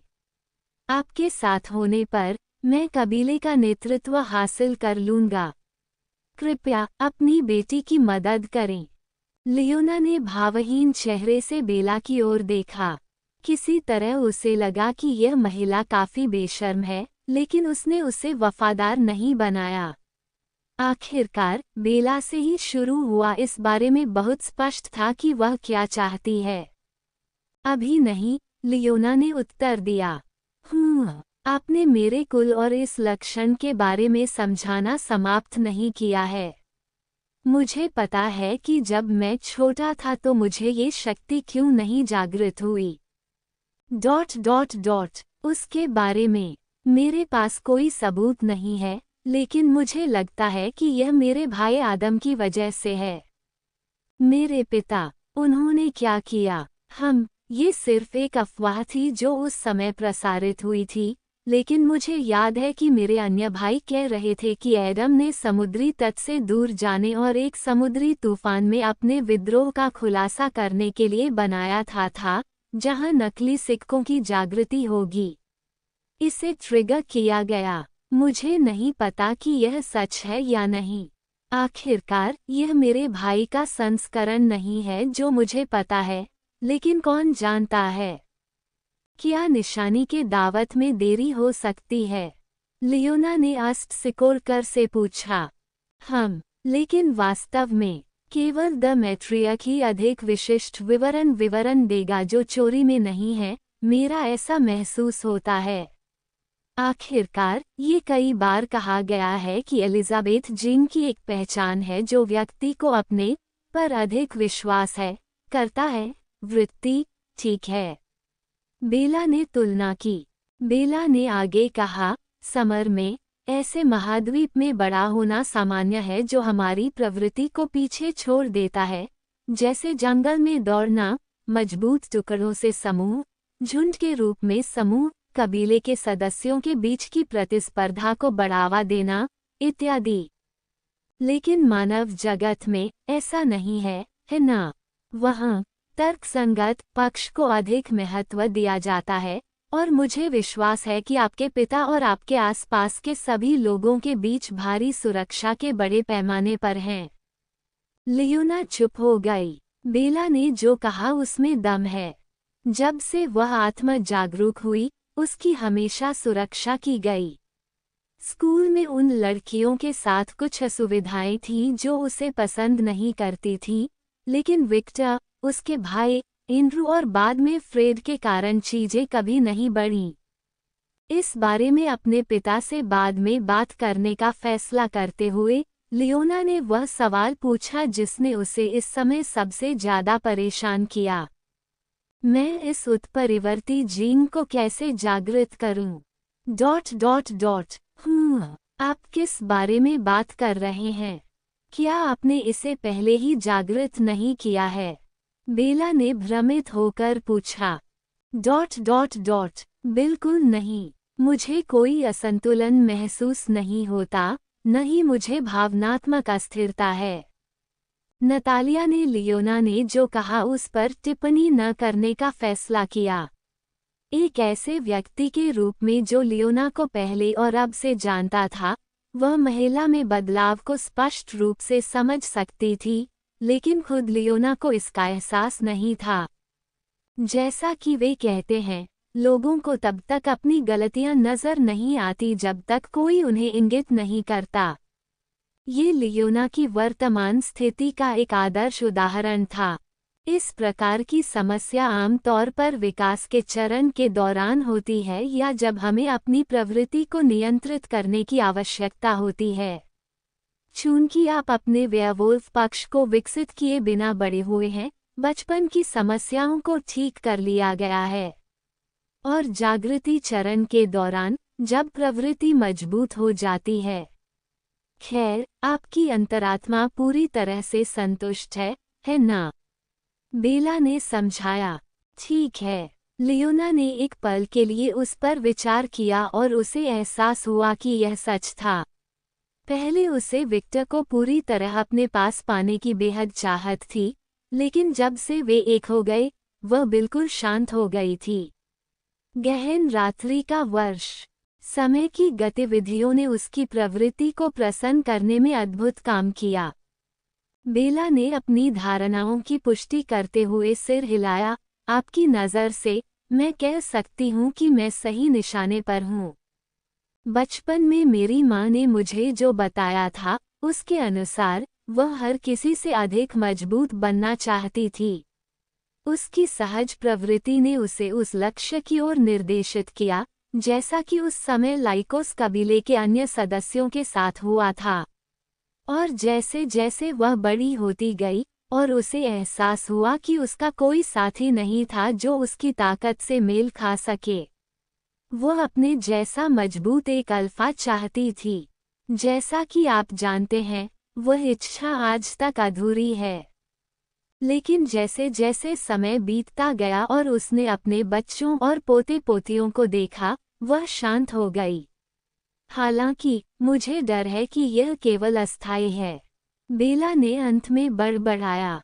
लियोना और नतालिया ने बेला की बातें ध्यान से सुनी और उसके विचारों को समझने में सक्षम हुई। जैसा कि मेरे पति से अपेक्षा की गई थी, उनके हास्यास्पद अप्रतिरोध्य आकर्षण के साथ, लियोना ने स्वयं से सहमति व्यक्त की। ऐसा लगा कि उसके विचार सही थे। जैसे ही लियोना कुछ कहने ही वाली थी, उन सभी को एक आत्मविश्वासपूर्ण और उद्दंड आवाज सुनाई दी। यह क्या है? पिशाच इस पवित्र स्थान पर क्यों है? बेला ने अपनी आंखें सिकोड़ ली और लाइब्रेरी के प्रवेश द्वार की ओर देखा। वहां एक मजबूत मुद्रा वाला वॉल्वमैन खड़ा था। उसका भाई कॉनर, कबीले का नेतृत्व करने वाला अगला उम्मीदवार था। हमेशा की तरह उनके साथ उनकी पत्नियां भी थीं। उनसे एक उनकी अपनी बहन डाफने लाइकोस और दूसरी उनकी भतीजी इना लाइकोस थी। अध्याय 774 एलिजाबेथ 3। जब लियोना ने एक आदमी को अन्ना और कागुया को घूरते हुए देखा तो उसने अपनी आंखें सिकोड़ ली। हम मेहमान हैं, इना ने एक प्राचीन वंश के महान पिशाच की तरह व्यवहार करते हुए उदासीनता से घोषणा की। यदि हिल्डा ने ये दृश्य देखा तो वह अपने शिष्य के लिए गर्व से भर जाएगी, क्योंकि उसके सभी प्रयास सफल हो गए होंगे। पिशाचों को वेयरवुल्व्स के कबीले में आमंत्रित किया जा रहा है। उनके लहजे से पता चल रहा था कि उन्हें ये स्थिति कितनी हास्यास्पद लगी। कौन है ये? लियोना ने बेला से पूछा। बेला ने समझाया, कॉनर लाइकोस, मेरा भाई और कबीले नेता के लिए अगला उम्मीदवार। लियोना ने कुछ सेकंड के लिए उस आदमी को देखा और एक पल के लिए कॉनर की नज़र एना से हटकर उसे देखने लगी। उस संक्षिप्त क्षण में उसने देखा कि उसकी आंखें आकाशीय नीले रंग में चमक रही थीं। जब उस व्यक्ति ने अपनी रुचि प्रदर्शित की तभी कुछ घटित हुआ। कागुया ने इशारा किया और ब्रूना कॉनर के सामने आ गई। इससे पहले कि वह कुछ कह पाता, ब्रूना ने उसके पेट पर एक मुक्का जड़ दिया, जिससे जोरदार झटका लगा। हैरानी की बात यह है कि उस आदमी को फेंका नहीं गया था। उफ़! कॉनर को तुरंत महसूस हुआ कि उसके पैरों की सारी ताकत खत्म हो गई है। उसने कभी सोचा भी नहीं था कि किसी पिशाच का मुक्का इतना शक्तिशाली हो सकता है। महिलाओं ने प्रतिक्रिया करने की कोशिश की, लेकिन वे तुरंत ही रक्त लाल बालों के कारण वश में हो गईं। एक गलत कदम और आप मांस के टुकड़े बन जाएंगे, मारिया मंद मंद मुस्कुराई। कॉनर ने अपनी आंखें सिकोड़ ली और कार्रवाई करने की कोशिश की, लेकिन उसके शरीर में एक ठंडी अनुभूति दौड़ गई क्योंकि सांप उसके ऊपर रेंग रहे थे। उन्होंने तुरंत प्रतिरोध बंद कर दिया। अच्छा लड़का, ब्रूना मुस्कुराई। रोबर्टा ने कॉनर को शिकारी नज़र से देखा, जैसे कोई सांप अपना अगला भोजन निगलने वाला हो। मुझे आश्चर्य है कि क्या मैं उसे एक मूर्ति में बदल सकता हूँ। यह मेरे संग्रह में एक सुंदर इजाफा होगा। आप ऐसा नहीं कर सकते, रोबर्टा। कितनी शर्म की बात है, रोबर्टा बड़बड़ाया। बेला ने स्थिति को चौड़ी आंखों से देखा। कुछ ही सेकंड में उन महिलाओं ने उसके भाई को पूरी तरह अपने वश में कर लिया। कॉनर कमजोर नहीं था, वास्तव में वह एडम के बाद सबसे मजबूत भाई बहनों में से एक था। फिर भी वह कोई प्रतिक्रिया भी नहीं दे सका। मेरा सुझाव है कि आप हिले नहीं, वुल्फ। आप अपनी रीढ़ की हड्डी के फटने की भावना का अनुभव नहीं करना चाहते हैं, है ना? ब्रूना धीरे से मुस्कुराए और अपनी उंगलियों से कुछ इशारे किए। उस सरल हरकत से कॉनर को अपनी रीढ़ की हड्डी पर कुछ खींचने का एहसास हुआ, और उस अनुभूति ने उसे तुरंत शांत कर दिया। ये कैसी शक्ति है? कॉनर ने अपनी आंखें सिकोड़ ली, ये समझने की कोशिश कर रहा था कि उसके साथ क्या हुआ था। तो क्या मैं उन्हें घोल्स में बदल सकता हूँ? मारिया ने उन दोनों महिलाओं के चेहरों को सहलाते हुए उत्साह से पूछा, जो पिशाच की बातों को समझकर बुरी तरह भयभीत हो गई थीं। घोल संक्रमण अत्यधिक संक्रामक है, और यद्यपि उनमें महान पिशाचों के काटने के प्रति कुछ प्रतिरोध है, यह ज्ञात है कि क्या उनके पास घोल्स के खिलाफ समान प्रतिरोध है, जो हर चीज और हर किसी को संक्रमित करने में सक्षम है। नहीं, तुम ऐसा नहीं कर सकते, मारिया, कागुया ने इनकार कर दिया। मारिया ने बड़बड़ाते हुए कहा, टीस्क, बिग बॉस मतलबी हो रहा है। कागुया को उस पलाहें भरने की तीव्र इच्छा महसूस हुई। जब लियोना ने पूरी स्थिति देखी तो वह क्रोधित हो गई। मुझे वह पसंद नहीं है। बेला मुस्कुराई। मेरी भी वही राय है जो आपकी है। बेला मुस्कुराई, लेकिन मन ही मन वह सोच रही थी कि कौन सा खेल खेल रहा है। वह निश्चित रूप से जानता था कि लियोना वहां थी, और दानव राजा के साथ उसके रिश्ते को देखते हुए यह मान लेना स्पष्ट था कि लियोना के पास उसके अंगरक्षक होंगे। उसने स्थिति से अवगत न होने का नाटक क्यों किया? बेला अपने भाई की विचार प्रक्रिया को कभी नहीं समझ पाई। कोना को फिर से देखते हुए उसे एहसास हुआ कि उसकी योजना की परवाह किए बिना उसने लियोना पर एक बुरा प्रभाव छोड़ा था, और बेला के लिए सत्ता संघर्ष में बढ़त हासिल करने के लिए वह अकेला ही काफी था। ईव, जो प्रारंभिक घात विफल होने की स्थिति में छाया में छिपी हुई थी, अपने छिपने के स्थान से निकली और कागुया के बगल में उतरी। हमें क्या करना चाहिए, कागुया? उसने पूछा। बस उन्हें दूर भगाओ, कागुया ने आदेश दिया। अन्ना ने सहमति में सिर हिलाया। हाँ, ये सही दृष्टिकोण है। हम वैध औचित्य के बिना अत्यधिक हिंसा या रक्तपात का सहारा नहीं ले सकते। ये विक्टर और लाइकोस कबीले के बीच संबंधों को नुकसान पहुंचाएगा। बस विक्टर को बताओ कि उसने मुझ पर हावी होने की कोशिश की, लियोना ने लापरवाही से कहा। नौकरानियां, अन्ना, नतालिया और बिग गाई ने लियोना को निराशाजनक दृष्टि से देखा।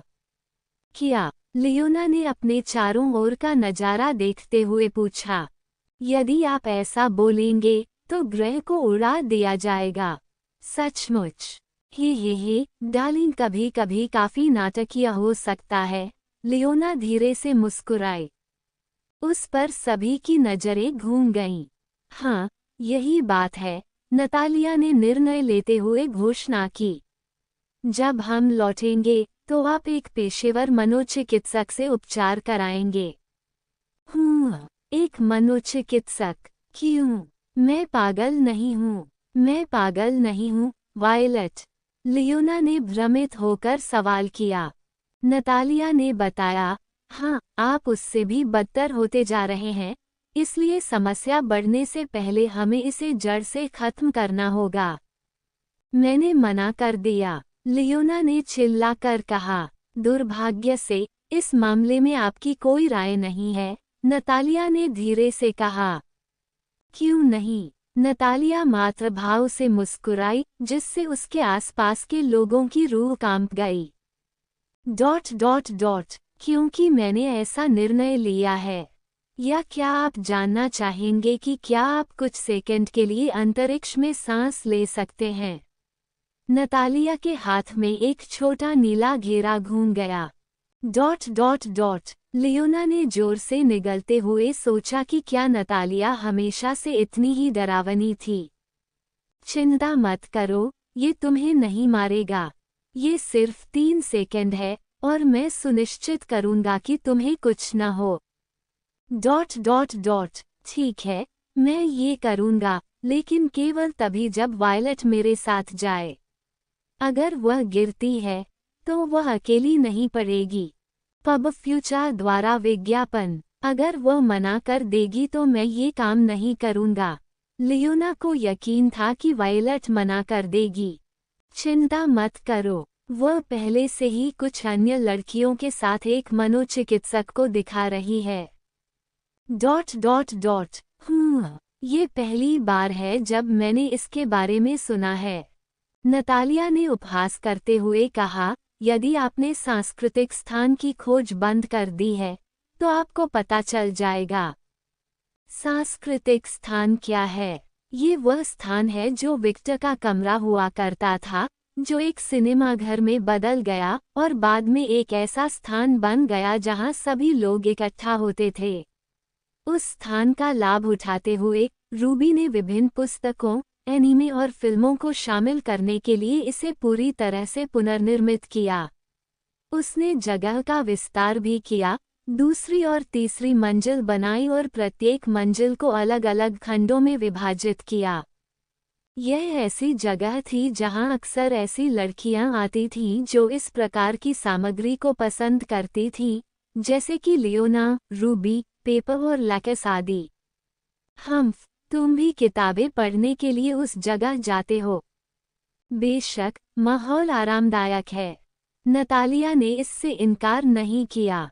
सही, यही कारण है कि एक सेकंड रुकें, मुझे अभी एहसास हुआ कि वायलट कभी भी ऐसी जगह नहीं जाएगी जहां उसे अच्छा इनाम न मिले। मनोचिकित्सक के पास जाने का इनाम क्या है? ... तुम सचमुच वायलट को अच्छी तरह समझती हो, लियोना, नतालिया ने कहा। मेरे सवाल का जवाब दो। हाँ, आप सही हैं, नतालिया ने सहमति व्यक्त की। और फिर, इनाम क्या है? यह इस प्रकार है। नतालिया ने एक पोर्टल खोला, एक फोटो निकाली और लियोना को दिखाई। फोटो में, उसने विक्टर को वाइन रेड सूट पहने हुए देखा, ब्लेजर का ऊपरी हिस्सा खुला हुआ था, जिससे उसका गड़ा हुआ शरीर दिखाई दे रहा था और वह बालकनी पर बैठा हुआ क्षितिज की ओर देख रहा था। लियोना और बेला की आंखें चौड़ी हो गईं। यह अध्याय N0V3 L के माध्यम से पहली बार प्रदर्शित हुआ। कुतिया, मत देखो, लियोना ने गुस्से में मेज पटक दी। मैं नहीं देख रहा हूँ, बेला हकलाने लगी। बेला को नजरअंदाज करते हुए लियोना ने गंभीर भाव से नतालिया की ओर देखा। तुम्हारे पास ये कैसे है? मेरे पास तो ये दुर्लभ फोटो भी नहीं है। फुफुफू, सेक्स करने के अलावा विक्टर के साथ अपने खाली समय का आनंद लेने के कई तरीके हैं, मेरे प्रिय। किसी तरह, लियोना की नज़र में नतालिया अब अधिक परिपक्व लग रही थी। और यही वह क्षण था जब उसे एहसास हुआ कि मनोचिकित्सक लड़कियों के लिए मिलने और फोटो का आदान प्रदान करने का एक बहाना मात्र था। आखिरकार, यदि उनका पूरा परिवार पागल था तो उन्हें मनोचिकित्सकों की आवश्यकता क्यों होगी? नतालिया, तुम चालाक नौकरानी, तुम्हें मुझे बताना चाहिए था। यदि आपने बादलों में कम समय बिताया होता, तो आपने ध्यान दिया होता। आखिरकार, कोई भी इन बैठकों को छिपा नहीं रहा था। नतालिया ने निष्क्रिय आक्रामक तरीके से उसका अपमान करते हुए धीरे से कहा। उफ, मुझे पहले कभी इतनी विनम्रता से अपमानित नहीं किया गया। लड़कियां, बेला ने महिलाओं का ध्यान खींचा। क्या? लियोना और नतालिया ने बेला को उत्तर दिया। ... क्या आप मुझे उस फोटो की एक प्रति दे सकते हैं? बेला के लिए ये स्वीकार करना कठिन था, क्योंकि वह एक महान पिशाच की प्रशंसा कर रही थी, लेकिन वह आदमी बहुत सुंदर था। भला ही वह सुंदर था, वह एक महान पिशाच था जिसके बारे में इस प्रकार के विचार नहीं रखना चाहते थे, लेकिन फोटो देखना कोई समस्या नहीं होनी चाहिए, है ना? बेला ने सोचा। नतालिया और लियोना ने एक दूसरे की ओर देखी और शैतान से मुस्कुराहटें देखीं। अलियोथ कबीले के उत्तराधिकारी ने विक्टर की जो तस्वीरें उसके पास से हटा दी थीं और अन्य सामान्य तस्वीरें हटा दी, जो बिल्कुल दुर्लभ नहीं थीं। तस्वीरें रक्त भगवान के धर्म के प्रतीक के बीच में रखी गईं। वह फोटो दानव राजा की मूर्ति के लिए विशेष रूप से एक दुर्लभ संस्करण था, लेकिन यहाँ हमारे पास एक अधिक आसान संस्करण है। उसने माह पर तस्वीरें फैलाना शुरू कर दिया। ओह, किराए पर जाओ, लियोना, तुम बहुत भाग्यशाली हो। मुझे पता है, लियोना हंसी। बातचीत की दिशा जिस तरह जा रही थी, उसे देखकर एना को भारी महसूस हुआ। मेरे बेटे का धर्म एक और व्यक्ति है। एना बेला को दोष नहीं दिया जा सकता था। आखिरकार, उसने स्वयं मनोरोग सत्रों में भाग लिया। विक्टर की मां के होने के गुण, उनके पास कई विशिष्ट तस्वीरें थीं जो किसी और के पास नहीं थीं, और वह उन स्थितियों के अनुपात के बदले में उनका व्यापार कर सकती थी जिन तक केवल विक्टर की पत्नियां ही पहुंच सकती थीं। दरअसल वह इस ग्रुप के लगभग हर सत्र में शामिल हुई थी। आखिरकार ग्रुप को हमेशा मिलते जुलते रहने और किसी भी वस्तु का निरीक्षण सत्यापन करने का मौका मिल गया था। केवल जब वह शामिल हुई थी तब उसने ऐसा नहीं किया। ईव और अन्ना उस महीने के पास के क्षेत्र में थे जहां लियोना थी और बेकरी हुई फिल्म को देखना शुरू कर दिया था।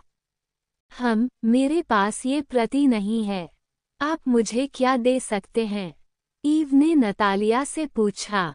नतालिया ने कहा, क्या आप वास्तव में इसे चाहते हैं? यह एक सामान्य संस्करण है, आप जानते हैं। उनकी पत्नी के रूप में आपके पास दुर्लभ पृथ्वी तक पहुंच है। मैम, मुझे पता है, लेकिन मैं एल्बम पूरा करना चाहता हूँ, ईव ने कहा। माँ, ठीक है, रुको, मैं भी अपना एल्बम पूरा करना चाहता हूँ। मारिया ने तुरंत भेड़िया महिलाओं को जाने और समूह के पास भेजा। रोबर्टा के साथ भी ऐसा ही हुआ। भेड़ियों को मौत के घाट उतार दिया गया और महीने में छोड़ दिया गया। कागुया ने कहा कि यह भारत में पैदा हुआ है, लेकिन कोई टिप्पणी नहीं की और बस माह के पास है। वो ये भी देखना चाहती थी कि उसके संग्रह में कोई खोई हुई तस्वीरें क्या हैं। कोना और उनके अनुयायी को आश्चर्य हुआ कि उन्हें क्या दिया गया है। आप मुझे क्या दे सकते हैं? आप अभी भी यहाँ हैं। ब्रूना ने बातें की। कोना के सिर में नसें स्पंदित हो गए। वह निश्चित रूप से भूल गया था। बस जाओ और वापस मत आना, अन्यथा हमारा स्वागत है इतना अच्छा नहीं होगा, और मेरा विश्वास करो, चीजें बहुत जल्दी खराब हो सकती हैं। ब्रूना ने हाथ का संकेत दिया और फिर कोना और महिलाओं द्वारा एक अदृश्य शक्ति को पुस्तकालय से बाहर निकाल दिया गया। गलियारों से रोमांस करते हुए इना ने बोलना शुरू किया। कोना, ये बिल्कुल वैसा ही था जैसा आपने कहा था। हाँ, इना, हर व्यक्ति अलग है। कोना ने सिरिया को हिलाया। मुझे वास्तव में ऐसा महसूस हुआ जैसे कि अगर मैं और आगे बढ़ा तो मैं कीमा बन जाऊंगी। डेफिने नौकरानियों की नज़रों के बारे में सोचकर कांप उठी। पब फ्यूचर द्वारा विज्ञापन। जब तक हमने उन्हें बहुत अधिक उकसाया नहीं, वे कुछ नहीं करेंगे। डेफिने। हाँ, मुझे विश्वास नहीं हो रहा है कि आपने मुझे ऐसा करने के लिए मना लिया। एक गलत कदम और दानव राजा और हमारे कबीले के बीच संबंध बर्बाद हो जाएंगे, डेफिने ने बड़बड़ाते हुए कहा। कोना ने कहा, यह जरूरी है। इस मुलाकात की बदौलत मैं कई चीजों का एहसास कर सका। दानव राजा अपनी पत्नी के प्रति बहुत सुरक्षात्मक है। यदि ऐसा नहीं होता तो वह उसकी रक्षा के लिए इतने सारे कुलीन लोगों को नहीं भेजता। हमने जो भी महिला देखी, वह किसी न किसी तरह दानव राजा से संबंधित है। वे सिर्फ नौकर नहीं हैं, जिस तरह से वे काम करते हैं वह बहनों की तरह एक करीबी रिश्ते का संकेत देता है। वे शायद दानव राजा की पत्नियां भी हैं।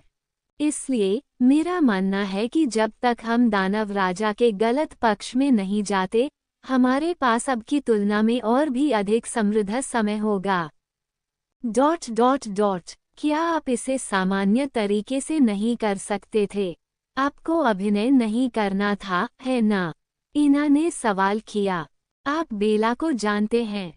वह मेरे चारों ओर सतर्क रहेगी और बातचीत स्वाभाविक नहीं होगी। इसके अलावा मैं अपनी प्रतिक्रियाएं नकली नहीं बनाता।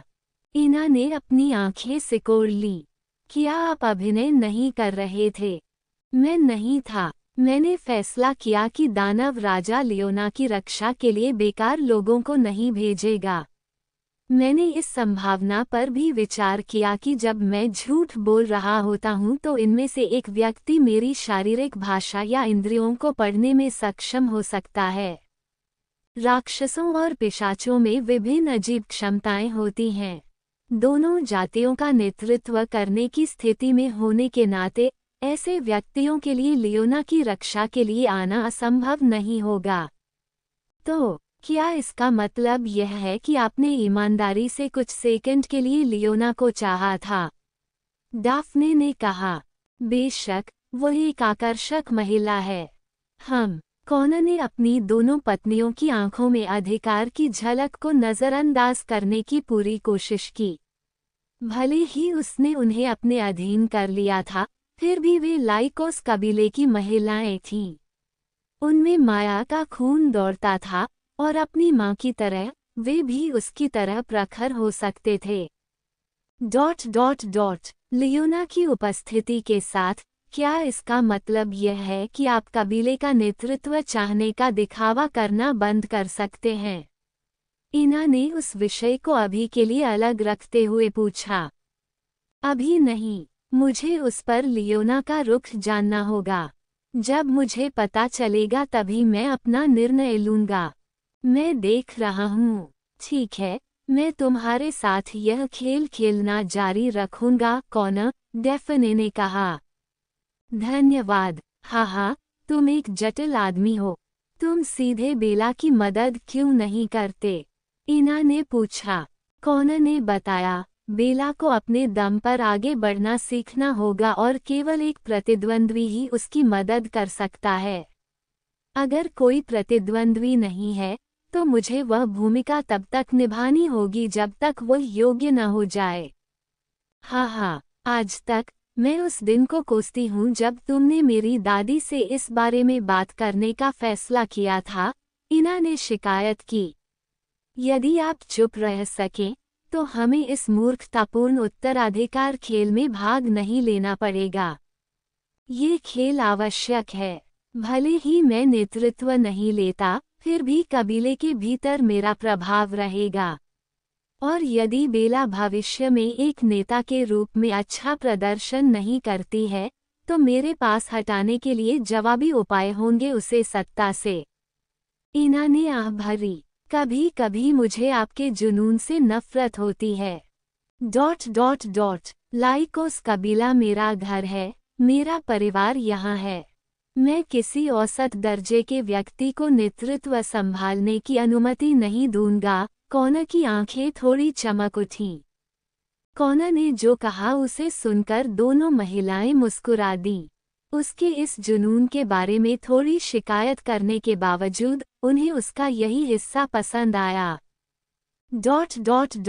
अगर आपने मेरी मां का सुझाव मान लिया होता और कबीले के नेता बन गए होते, तो हमें ये सब नहीं करना पड़ता, डेफने ने कहा। कॉनर ने कहा, कबीले का नेतृत्व संभालना बहुत परेशानी भरा है। मैं ऐसा नहीं चाहता। दोनों महिलाओं ने सूखी नज़र से कॉनर की ओर देखा और साथ ही सोचा, अब आप जो कर रहे हैं वह और भी अधिक परेशानी भरा है। लेकिन उन्होंने उन विचारों को जोर से व्यक्त नहीं किया। वैसे भी, अब हमें क्या करना चाहिए? डाफने ने पूछा। कॉनर ने बताया, देखिए, और जब मेरी माँ वापस आएंगी तो उनसे संपर्क करूंगा। मैं इस पूरे मामले पर उनका रुख जानना चाहता हूँ। उनकी प्रतिक्रिया के आधार पर मैं तय करूंगा कि क्या करना है।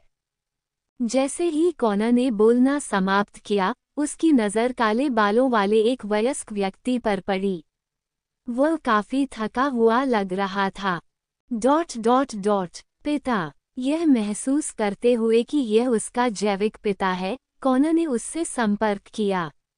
एक पल के लिए तो वह उसे पहचान ही नहीं पाया। ओह, कॉनर, तुम वापस आ गए हो?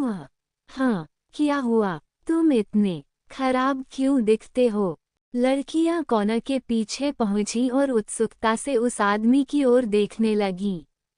उस आदमी ने आहें भरने से पहले काफी देर तक कॉनर की ओर देखा।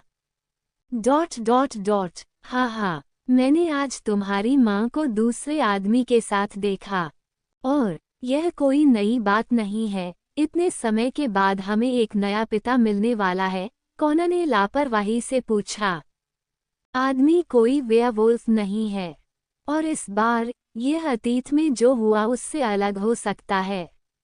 अंत में वह बड़बड़ाया, लेकिन उपस्थित सभी लोगों ने उसकी बात सुनी। कॉनर ने अपनी आंखें सिकोड़ लीं। और स्पष्ट करें, आप किस बारे में बात कर रहे हैं? और यह अतीत से अलग हो सकता है, से आपका क्या मतलब है? मैंने माया को राक्षस राजा को शहर दिखाते हुए पाया, और उसने मुझे वापस जाने का आदेश दिया। वह आदमी थोड़ा झेप गया। वह आदमी, बस एक नज़र से, मैं बता सकता था कि वो माया के समान ही था। नहीं, वो माया से कहीं बेहतर है। वो एक सच्चा अल्फा है। कोई ऐसा व्यक्ति जो वह कर सकता है जो हम कभी नहीं कर सकते, वश में कर सकते हैं माया। और आप लाइकोस कबीले की महिलाओं को जानते हैं, उन सभी को माया की प्रवृत्ति विरासत में मिली है, कुछ को रिकॉर्ड्स की तुलना में अधिक, लेकिन बिना किसी अपवाद के उन सभी में कुछ बहुत माया की प्रवृत्ति है। अपने अज्ञात भाषण के बावजूद कॉनर को समझ आया कि उसके पिता किस बारे में बात कर रहे थे। लाइकोस कबीले की महिलाओं की रुचि क्या थी? एक मजबूत पुरुष अल्फा की तलाश करने के लिए, और अगर उन्हें कोई दिलचस्पी नहीं है, तो वे बस वही करेंगे जो उनकी मां ने किया था, उन लोगों को अपने वश में कर ले जिसमें वे रुचि रखते हैं। ये स्थिति पिछले दिनों इना और डैफने के साथ भी हुई थी। सौभाग्य से कॉनर अल्फा का पद आश्चर्य के लिए पर्याप्त था। केवल यही अंत अधूरे धार्मिक के साथ बड़ी तस्वीर को समझ सके। यदि दानव राजा वही कहते हैं जो वे कहते हैं, मैं स्पष्ट रूप से अपनी मां की प्रवृत्ति को पागलों जैसा व्यवहार करते हुए देख सकता हूँ। कॉनर ने आह भरी और अपना माथा रांगा। लानत है। ऐसा प्रतीत हो रहा था कि वास्तव में उसे अपने कुल की स्थिति का पता चल गया है। दानव राजा की उपस्थिति लहरें पैदा कर रही थी, और वह यूं ही खड़ा नहीं रहेगा और उन लहरों में बाह नहीं रहेगा। वो उसे समझने की कोशिश और इच्छा जो वह हमेशा करता था। तैयारी करो। वास्तव में यह एक अनोखी स्थिति है। आदमी ने शराब की एक बोतल उठाई और बुदबुदाया, मुझे हरी टोपी क्या चाहिए? इना ने उद्धृत की गई टिप्पणी की। उनके मन में था कि अल्फा के लिए कोई सम्मान नहीं था जो खुद को दूसरे अल्फा के खिलाफ करने में असफल रहा। इना, डाफने ने चेतावनी देते हुए कहा, क्या यह एक वैध प्रश्न है? बस बात बंद करो, लड़के। तुम भी मेरे जैसे ही एक बदमाश हो। ये सब हमारे कबीले के जीन्स को धन्यवाद। मुझे रानी और उसके झूलते स्तनों से चाहत होती है जो बोइंग करते हैं। इना, दोनों के बीच मजाक को देखकर कॉनर ने फिर से किया भारी। किसी कारण से उसने सोचा कि आज का दिन बहुत भारी होगा। अध्याय 775 अंडरवर्ल्ड। तो यह अंडरवर्ल्ड है। ये वह नर्क से काफी अलग है जिसे मैं देखता हूँ, मॉर्गन ने चारों ओर से टिप्पणी करते हुए कहा। यह अधिक गहरा और अधिक निराशाजनक है। ऐसा लगभग महसूस होता है जैसे मैं आत्महत्या के नरक में हूँ। सामान्य के विपरीत, उसने पूरी तरह से काला कपड़ा पहन रखा था, वास्तव में वैसा ही जैसा वह तब पहनता था जब वह लिलिथ के जनरल थे। निक्स ने बताया, अगर ये दिखावे पर आधारित है, तो जब हम टाटस के करीबी कलाकार होंगे तो यह अंडरवर्ल्ड बाइबल के नर्क जैसा दिखने वाला होगा। क्या हम नर्क की उपस्थिति के बारे में बात करना बंद कर सकते हैं और मुख्य उद्देश्य पर ध्यान केंद्रित कर सकते हैं? मैं इस जगह पर अब और अधिक समय तक नहीं जाना चाहता, एफ्रोडाइट ने बडअपडेट कहा। मॉर्गन और निक्स ने एफ्रोडाइट को देखा। जब उन्होंने देखा कि वो एक पर्वतीय यात्रा के लिए अधिक आकर्षक कपड़े पहने हुए थे, तो उन्होंने खुद को ऊपर उठाया। गहरे नीले रंग की कंपनी, साइबेरियाई काले जूते और एक लंबे गहरे लाल रंग की शर्ट जो उसके विशाल स्तनों पर जोर दे रही थी। वह नर्क में आई हुई किसी व्यक्ति की तरह दिखने के बजाय एक विदेशी यात्रा की तरह लग रही थी। आपकी पोशाक की पसंद के बारे में मेरे मन में कई सवाल हैं, लेकिन मैंने इसकी परवाह नहीं की और एक सामान्य प्रश्न पर ध्यान केंद्रित करने का निर्णय लिया है। आपकी दिव्य दूरी कहाँ है? मुझे इसे पीछे छोड़ दिया। जब मैं आधिकारिक तौर पर काम करता हूँ तो लंबे कपड़े पहनता हूँ, इसलिए मैंने नए कपड़े डिज़ाइन किए हैं। वे सुस्त लग सकते हैं, लेकिन वे काफ़ी टिकाऊ हैं। मेरी दिव्य पोशाक छोटी नहीं है, लेकिन फिर भी वे काम करो, एफ्रोडाइट ने उत्तर दिया और अपने गुलाबी बालों को पीछे की ओर और चारों ओर देखा। मॉर्गन ने देवी के वैकल्पिक शब्दों पर अपनी उत्सुकता व्यक्त की। अजीब बात है, स्कैच ने इन सिकोड़कर ने कहा। क्या समस्या है, स्कैच? मॉर्गन ने पूछा। ये शांत है, बहुत शांत। क्या नर्क भी ऐसा होना चाहिए? अब जब आपने इसका उल्लेख किया है, तो ये सच है, निक्स ने उत्तर दिया। उसने अपनी दिव्य इंद्रियों को चारों ओर से देखना शुरू किया और कुछ देखा। आत्मा चली गई। तुम्हारा चला गया का क्या मतलब है? मॉर्गन ने अपनी उंगली सिकोड़ ली। बिल्कुल वही जो मैंने कहा था। वे खो गए हैं, पूरी तरह से गायब हो गए हैं। ये बहुत अजीब है क्योंकि हम नदी के करीब हैं। आसपास कई आत्माएं होनी चाहिए या कम से कम कुछ जीव जगत के नीचे होना चाहिए, लेकिन अपना दिव्य इंद्रियों के साथ भी मैं ऐसा कर सकता हूँ। मुझे कुछ भी नहीं मिला। स्केथेच ने अपने भाले को घुमाया और केवल एक चक्कर से अपने आसपास के क्षेत्र के कुछ हिस्सों को जमा दिया। उसने कुछ सेकंड के लिए अपने स्नो की ओर देखा और ये देखकर कि उसकी शक्तियां अप्रभावित हो गईं, बोली, चलो जल्दी करो और इन मुर्गों माजू को जल्दी से ले आओ।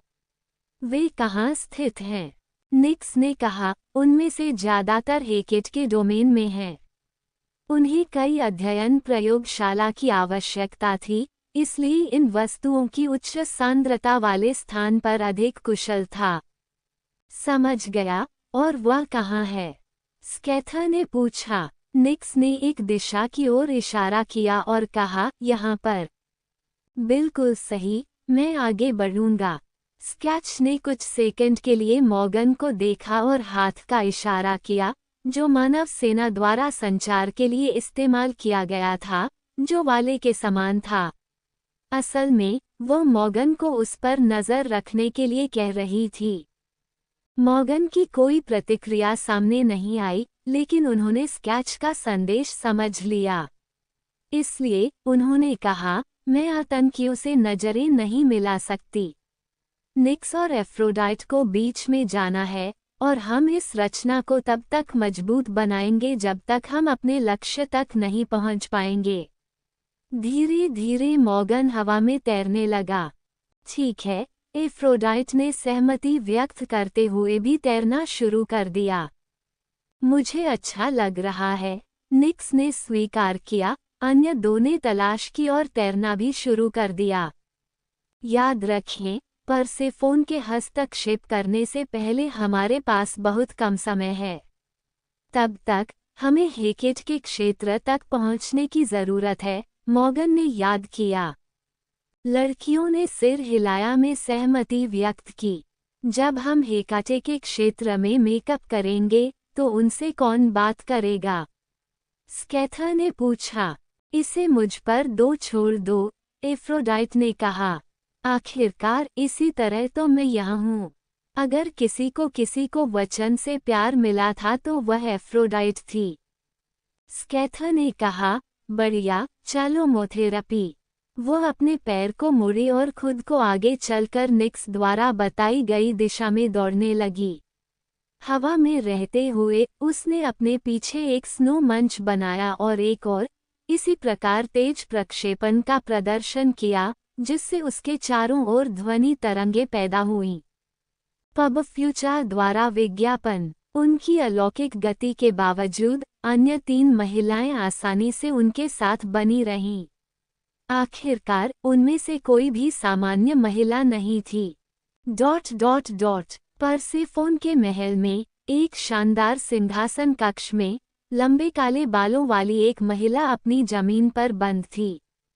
अचानक अंडरवर्ल्ड के शासक और रानी ने अपने क्षेत्र पर आक्रमण करने वाले 3 आतंकवादियों की उपस्थिति को महसूस करते हुए अपने यहाँ जरहों को जोर से सिकोड़ लिया। थानाटोस, उसने पुकारा। उनकी एक छाया प्रकट हुई और जल्द ही एक दृष्टिकोण साकार हो गया। हाँ मेरी रानी, उसने जवाब दिया। मेरे क्षेत्र पर आक्रमण हो गया है, उसने घोषणा की। ... क्या ये बेकार है? उन्होंने प्रश्न किया। शायद। जब निक्स ने अपने प्रयोग की कोशिश की तो उसे निर्वासित करने के बावजूद परसेफोन को पता चला कि उसका अधिकार पूर्ण नहीं था, कम से कम देवी की उपस्थिति में नहीं, जिसके लिए कुछ भी छिपाया नहीं जा सका। निक्स की अवधारणा का सामना करना बेहद जटिल था। The mother of the night के रूप में निक्स अपने स्वयं के स्तरों पर मौजूद था, जिसे केवल उसके समान स्तर या उससे अधिक शक्तिशाली जीव ही समझा जा सकता था। यदि निक्स छिपना चाहता था और ऐसा करने के लिए अपनी सारी शक्ति का उपयोग करता था, तो केवल ग्रीक पौराणिक कथाओं के आदिम देवता ही उसे महसूस करते थे। इसके अलावा रात की देवी के रूप में निक्स का अंडरवर्ल्ड में अपना क्षेत्र भी था, एक ऐसा क्षेत्र जिसे परसेफोन नियंत्रित नहीं कर सकता था, यहाँ तक कि शासक के रूप में उसके अधिकार भी थे। आखिरकार निक्स का क्षेत्र वास्तव में नरक नहीं था जहाँ आत्माएं रहती थीं, बल्कि वह स्थान था जहाँ वह रहता था। हालांकि एक निश्चितता थी, निक्स ने कभी भी उस स्थान तक नहीं पहुंच पाया जहां परसेफोन उस समय था, क्योंकि उसका प्रभाव यहां बहुत अधिक था।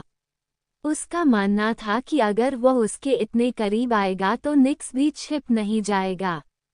ऐसी संभावना है कि यह एक और प्राइमर्डियल हो सकता है। जैसा कि हम जानते हैं, आपके पिता निक्स की तरह ही नर्क में आ सकते हैं, परसेफोन ने सोचा। अंधेरे के आदिम देवता के रूप में अरेबस में दिव्य शक्ति के साथ छिपकली हो सकती थी, अदृश्य हो सकता था। ये निक्स से भिन्न शक्ति थी, जिसे बिना किसी के भी सामने देखा जा सकता था। अरेबस की दिव्यता ने केवल इंद्रियों को धोखा दिया था, लेकिन यह अभी भी निक्स की तरह ही सोलर था। अंतिमकार देवता और सभी शक्तिशाली इंद्रियां पर बहुत अधिक विश्वास करती थीं। अरेबस और निक्स जैसे आदिम देवताओं से निक्षेपण परसेफोन के लिए बेहद जटिल था, क्योंकि यदि वे परिक्रमा करते तो उनकी दिव्यता छिपने के लिए बिल्कुल उपयुक्त थी। चाहे वह पिता हो या तलाकशुदा माँ, वे 3 चिंता करने वाले व्यक्ति हैं। दूर से भी वह उन तीनों की शक्ति को महसूस कर सकता था, एक बेहद परेशान करने वाले व्यक्ति की। एफ्रोडाइट, अंडरवर्ल्ड की देवी का खतरनाक रूप से अनोखा दृश्य। एफ्रोडाइट के संबंध में उसके मन में अभी भी अतीत की कुछ बातें दर्ज हैं, लेकिन वह खुद को अंधा नहीं कर रही है। वे कहाँ जा रहे थे, इस पर ध्यान केंद्रित करते हुए उन्हें कुछ एहसास हुआ। जिस दिशा में जा रहे हैं वह हेकाटे का क्षेत्र है। विक्टर के विपरीत पास अपने नर्क के लगभग सभी महत्वपूर्ण क्षेत्रों की जासूसी करने के लिए कई राक्षस और राक्षसी जीव थे, परसेफोन के लिए ऐसा नहीं कहा जा सकता था। आखिरकार ग्रीक नर्क बाइबल के नरक के रूप में नरक की मात्रा नहीं थी, जहां उस स्थान के शासक को अधिक स्वावलंबन प्राप्त हुआ था। यह एक ऐसा स्थान है जहां कई देवताओं का निवास था। कोई कह सकता है कि यह नर्क था और साथ ही माउंट ओलंपस जैसा कुछ था। माउंट ओलंपस की तरह अंडरवर्ल्ड के सबसे महत्वपूर्ण देवताओं के अपने क्षेत्र थे, जैसे कि हेकेट, निक्स, अरेबस, हिप्नोस, हेड्स और परसेफोन।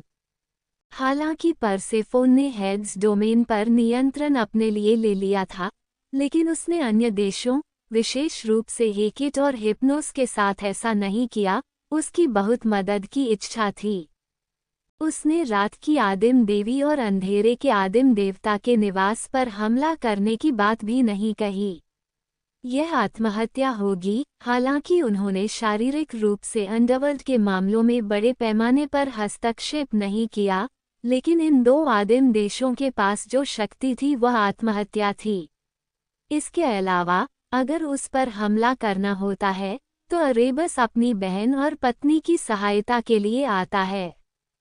दो आदिम देवताओं के विरुद्ध गरीब परसेफोन के लिए एक बड़ी नहीं थी।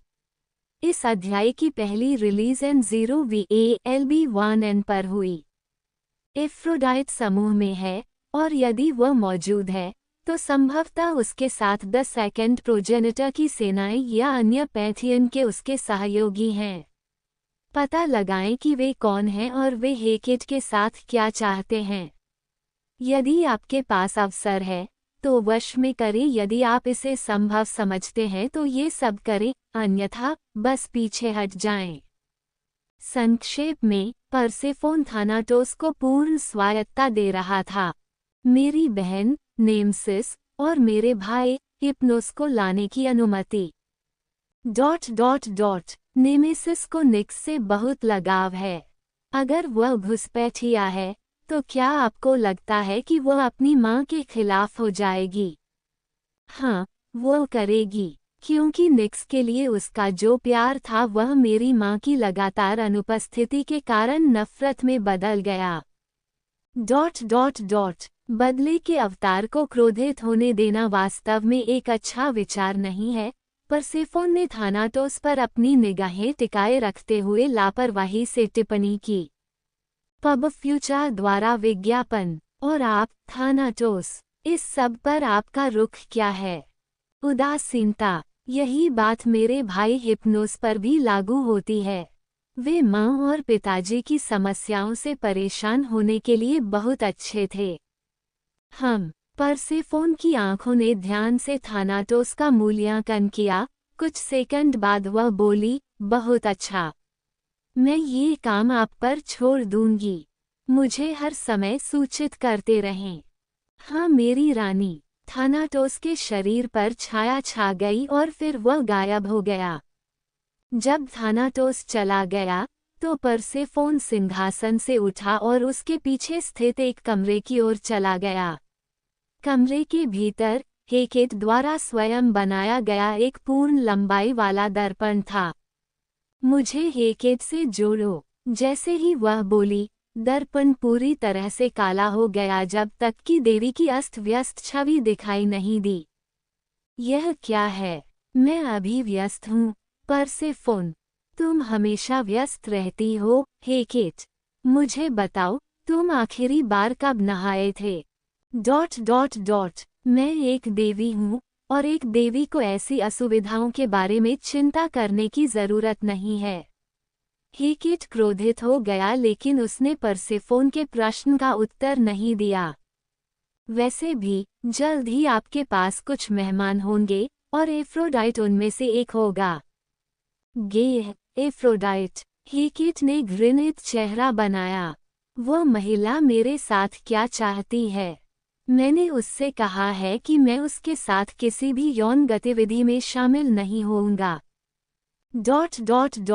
आपको वास्तव में और अधिक बाहर निकलना चाहिए। चीजें बहुत बदल गई हैं। एफ्रोडाइट अब वह नहीं रही जो वह हुआ करती थी। मैंने पहले भी इसका उल्लेख किया है ना?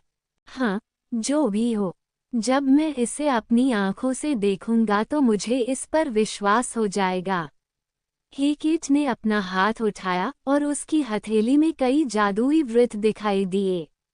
अगले सेकंड में उसकी उपस्थिति फिर से त्रुटिहीन थी। और मैं बातचीत आप तक पहुंचा दूंगा। आखिरकार आप यही तो चाहते हैं, है ना? ये जानकर अच्छा लगा कि तुम मुझे इतनी जल्दी समझ जाती हो, हेकेट। परसेफोन धीरे से मुस्कुराया। हेकेट ने बस गुस्से में आकर अपनी मेज से एक किताब उठाई और उसे दर्पण की ओर फेंक दिया। किताब शीशे से होकर गुजरी और परसेफोन के हाथों में आ गिरी।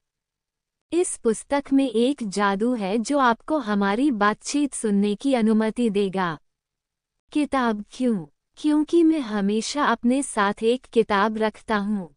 जो लोग मुझे जानते हैं उनके लिए ये संदेह पैदा नहीं करेगा। मैं देख रहा हूँ। मैं इंतजार करूँगा। Dot dot dot. चून की अंडरवर्ल्ड में देवी देवताओं और पिशाचों के बीच संभावित टकराव होने वाला था। समर में विक्टर ने शांति और शक्ति की आभा में लिपटी एक लंबी महिला को देखा। उसका पतला और सुंदर शरीर एक प्रभावशाली उपस्थिति का संकेत देता था, जो दूसरों से अलग दिखता था। उसके बाल हरे भरे जंगल की पत्तियों की तरह हरे, जीवन और नवीनीकरण की नदियों की तरह बहते हुए उसकी पीठ पर गिर रहे थे। महिला की गहरी हरी आंखें गहरी और मनमोहक थीं, जो प्रकृति के सार को उसके शुद्धतम रूप में प्रतिबिंबित कर रही थीं। उनके भीतर प्राचीन ज्ञान और ग्रह पर रहने वाले सभी जीवित प्राणियों के साथ संबंध देखा जा सकता था। उसकी निगाहों में शांति और करुणा झलक रही थी, मानो वह ग्रह के सबसे गहरे रहस्यों को समझने में सक्षम हो। उसने एक अलौकिक हरे रंग की पोशाक पहनी हुई थी, जो गर्मियों के बीच में एक पेड़ की पत्तियों की तरह लग रही थी। परिधान सहजता से उसके शरीर के साथ विलीन हो गया, जैसे कि यह उस प्रकृति का विस्तार हो जिसका वह प्रतिनिधित्व करती थी। बहती और सुरुचिपूर्ण पोशाक ने उसे जीवन शक्ति और पुनर्जन्म की आभा से ढक दिया, जिससे सभी को याद आया कि वह इस ग्रह पर जीवन और संतुलन की संरक्षक थी। फेनरा और विक्टर के बीच लड़ाई के कारण हुई कई असुविधाओं को हल करने के बाद वोल्क प्रकट हुए और लंबे हरे बालों और हरे रंग की पोशाक वाली लंबी महिला को देखकर उन्होंने अपनी आंखें व्यापक रूप से खोलीं। माय लेडी, तुम यहाँ क्या कर रही हो? वोल्क ने पूछा। इन दोनों को प्रकृति को और अधिक विनाश करने से रोकना, महिला ने तटस्थ भाव से उत्तर दिया, फिर अपनी नज़र फेनरा की ओर कर दी। विशेष रूप से आप, फेनरा, आप अच्छी तरह से जानते हैं कि आपके हमले निरंतर हैं और आपके द्वारा किए गए सभी नुकसान की भरपाई नहीं की जा सकती है, केवल ओवरलेड किया जा सकता है। फेनरा ने अपनी नजरें फेर ली और महिला को नजरअंदाज कर दिया, जैसे कि जो कुछ भी हो रहा था उसमें से कोई भी उसकी चिंता का विषय नहीं था। फेनरा को देखकर महिला ने अपनी आंखें सिकोड़ ली, लेकिन लेजेंडरी वुल्फ के व्यवहार के बारे में कोई टिप्पणी नहीं की। फिर उसने अपना ध्यान अपने सामने वाले आदमी की ओर लौटाया, जिसने कभी भी उस पर से नजरें नहीं हटाईं, मानो उसका मूल्यांकन कर रहा हो। महिला की आंखें तेज हो गईं जब उसने देखा कि लंबे लाल बालों वाली एक महिला उस आदमी के पीछे तैर रही है, उसे गले लगा रही है। कुछ समझ में आने पर महिला ने चौंककर अपनी आंखें खोली, जैसे उसने कुछ अविश्वसनीय देखा हो। उसने क्या देखा? उसने विक्टर और फेनरा के बीच अंतर देखा। जबकि उसने फेनरा का समर्थन किया, आवश्यकता पड़ने पर उसे शक्ति प्रदान की, विक्टर के पास स्वयं शक्ति थी। वह शक्ति था। महिला को ऐसा महसूस हुआ मानो वह किसी व्यक्ति के बजाय शुद्ध नकारात्मक ऊर्जा वाले ग्रह को देख रही हो। राक्षस राजा, क्या कभी किसी ने तुमसे कहा है कि तुम्हारा अस्तित्व एक अतार्किकता है जिसे कभी अनुमति नहीं दी जानी चाहिए? विक्टर ने हल्की सी मुस्कान दिखाई। हमेशा।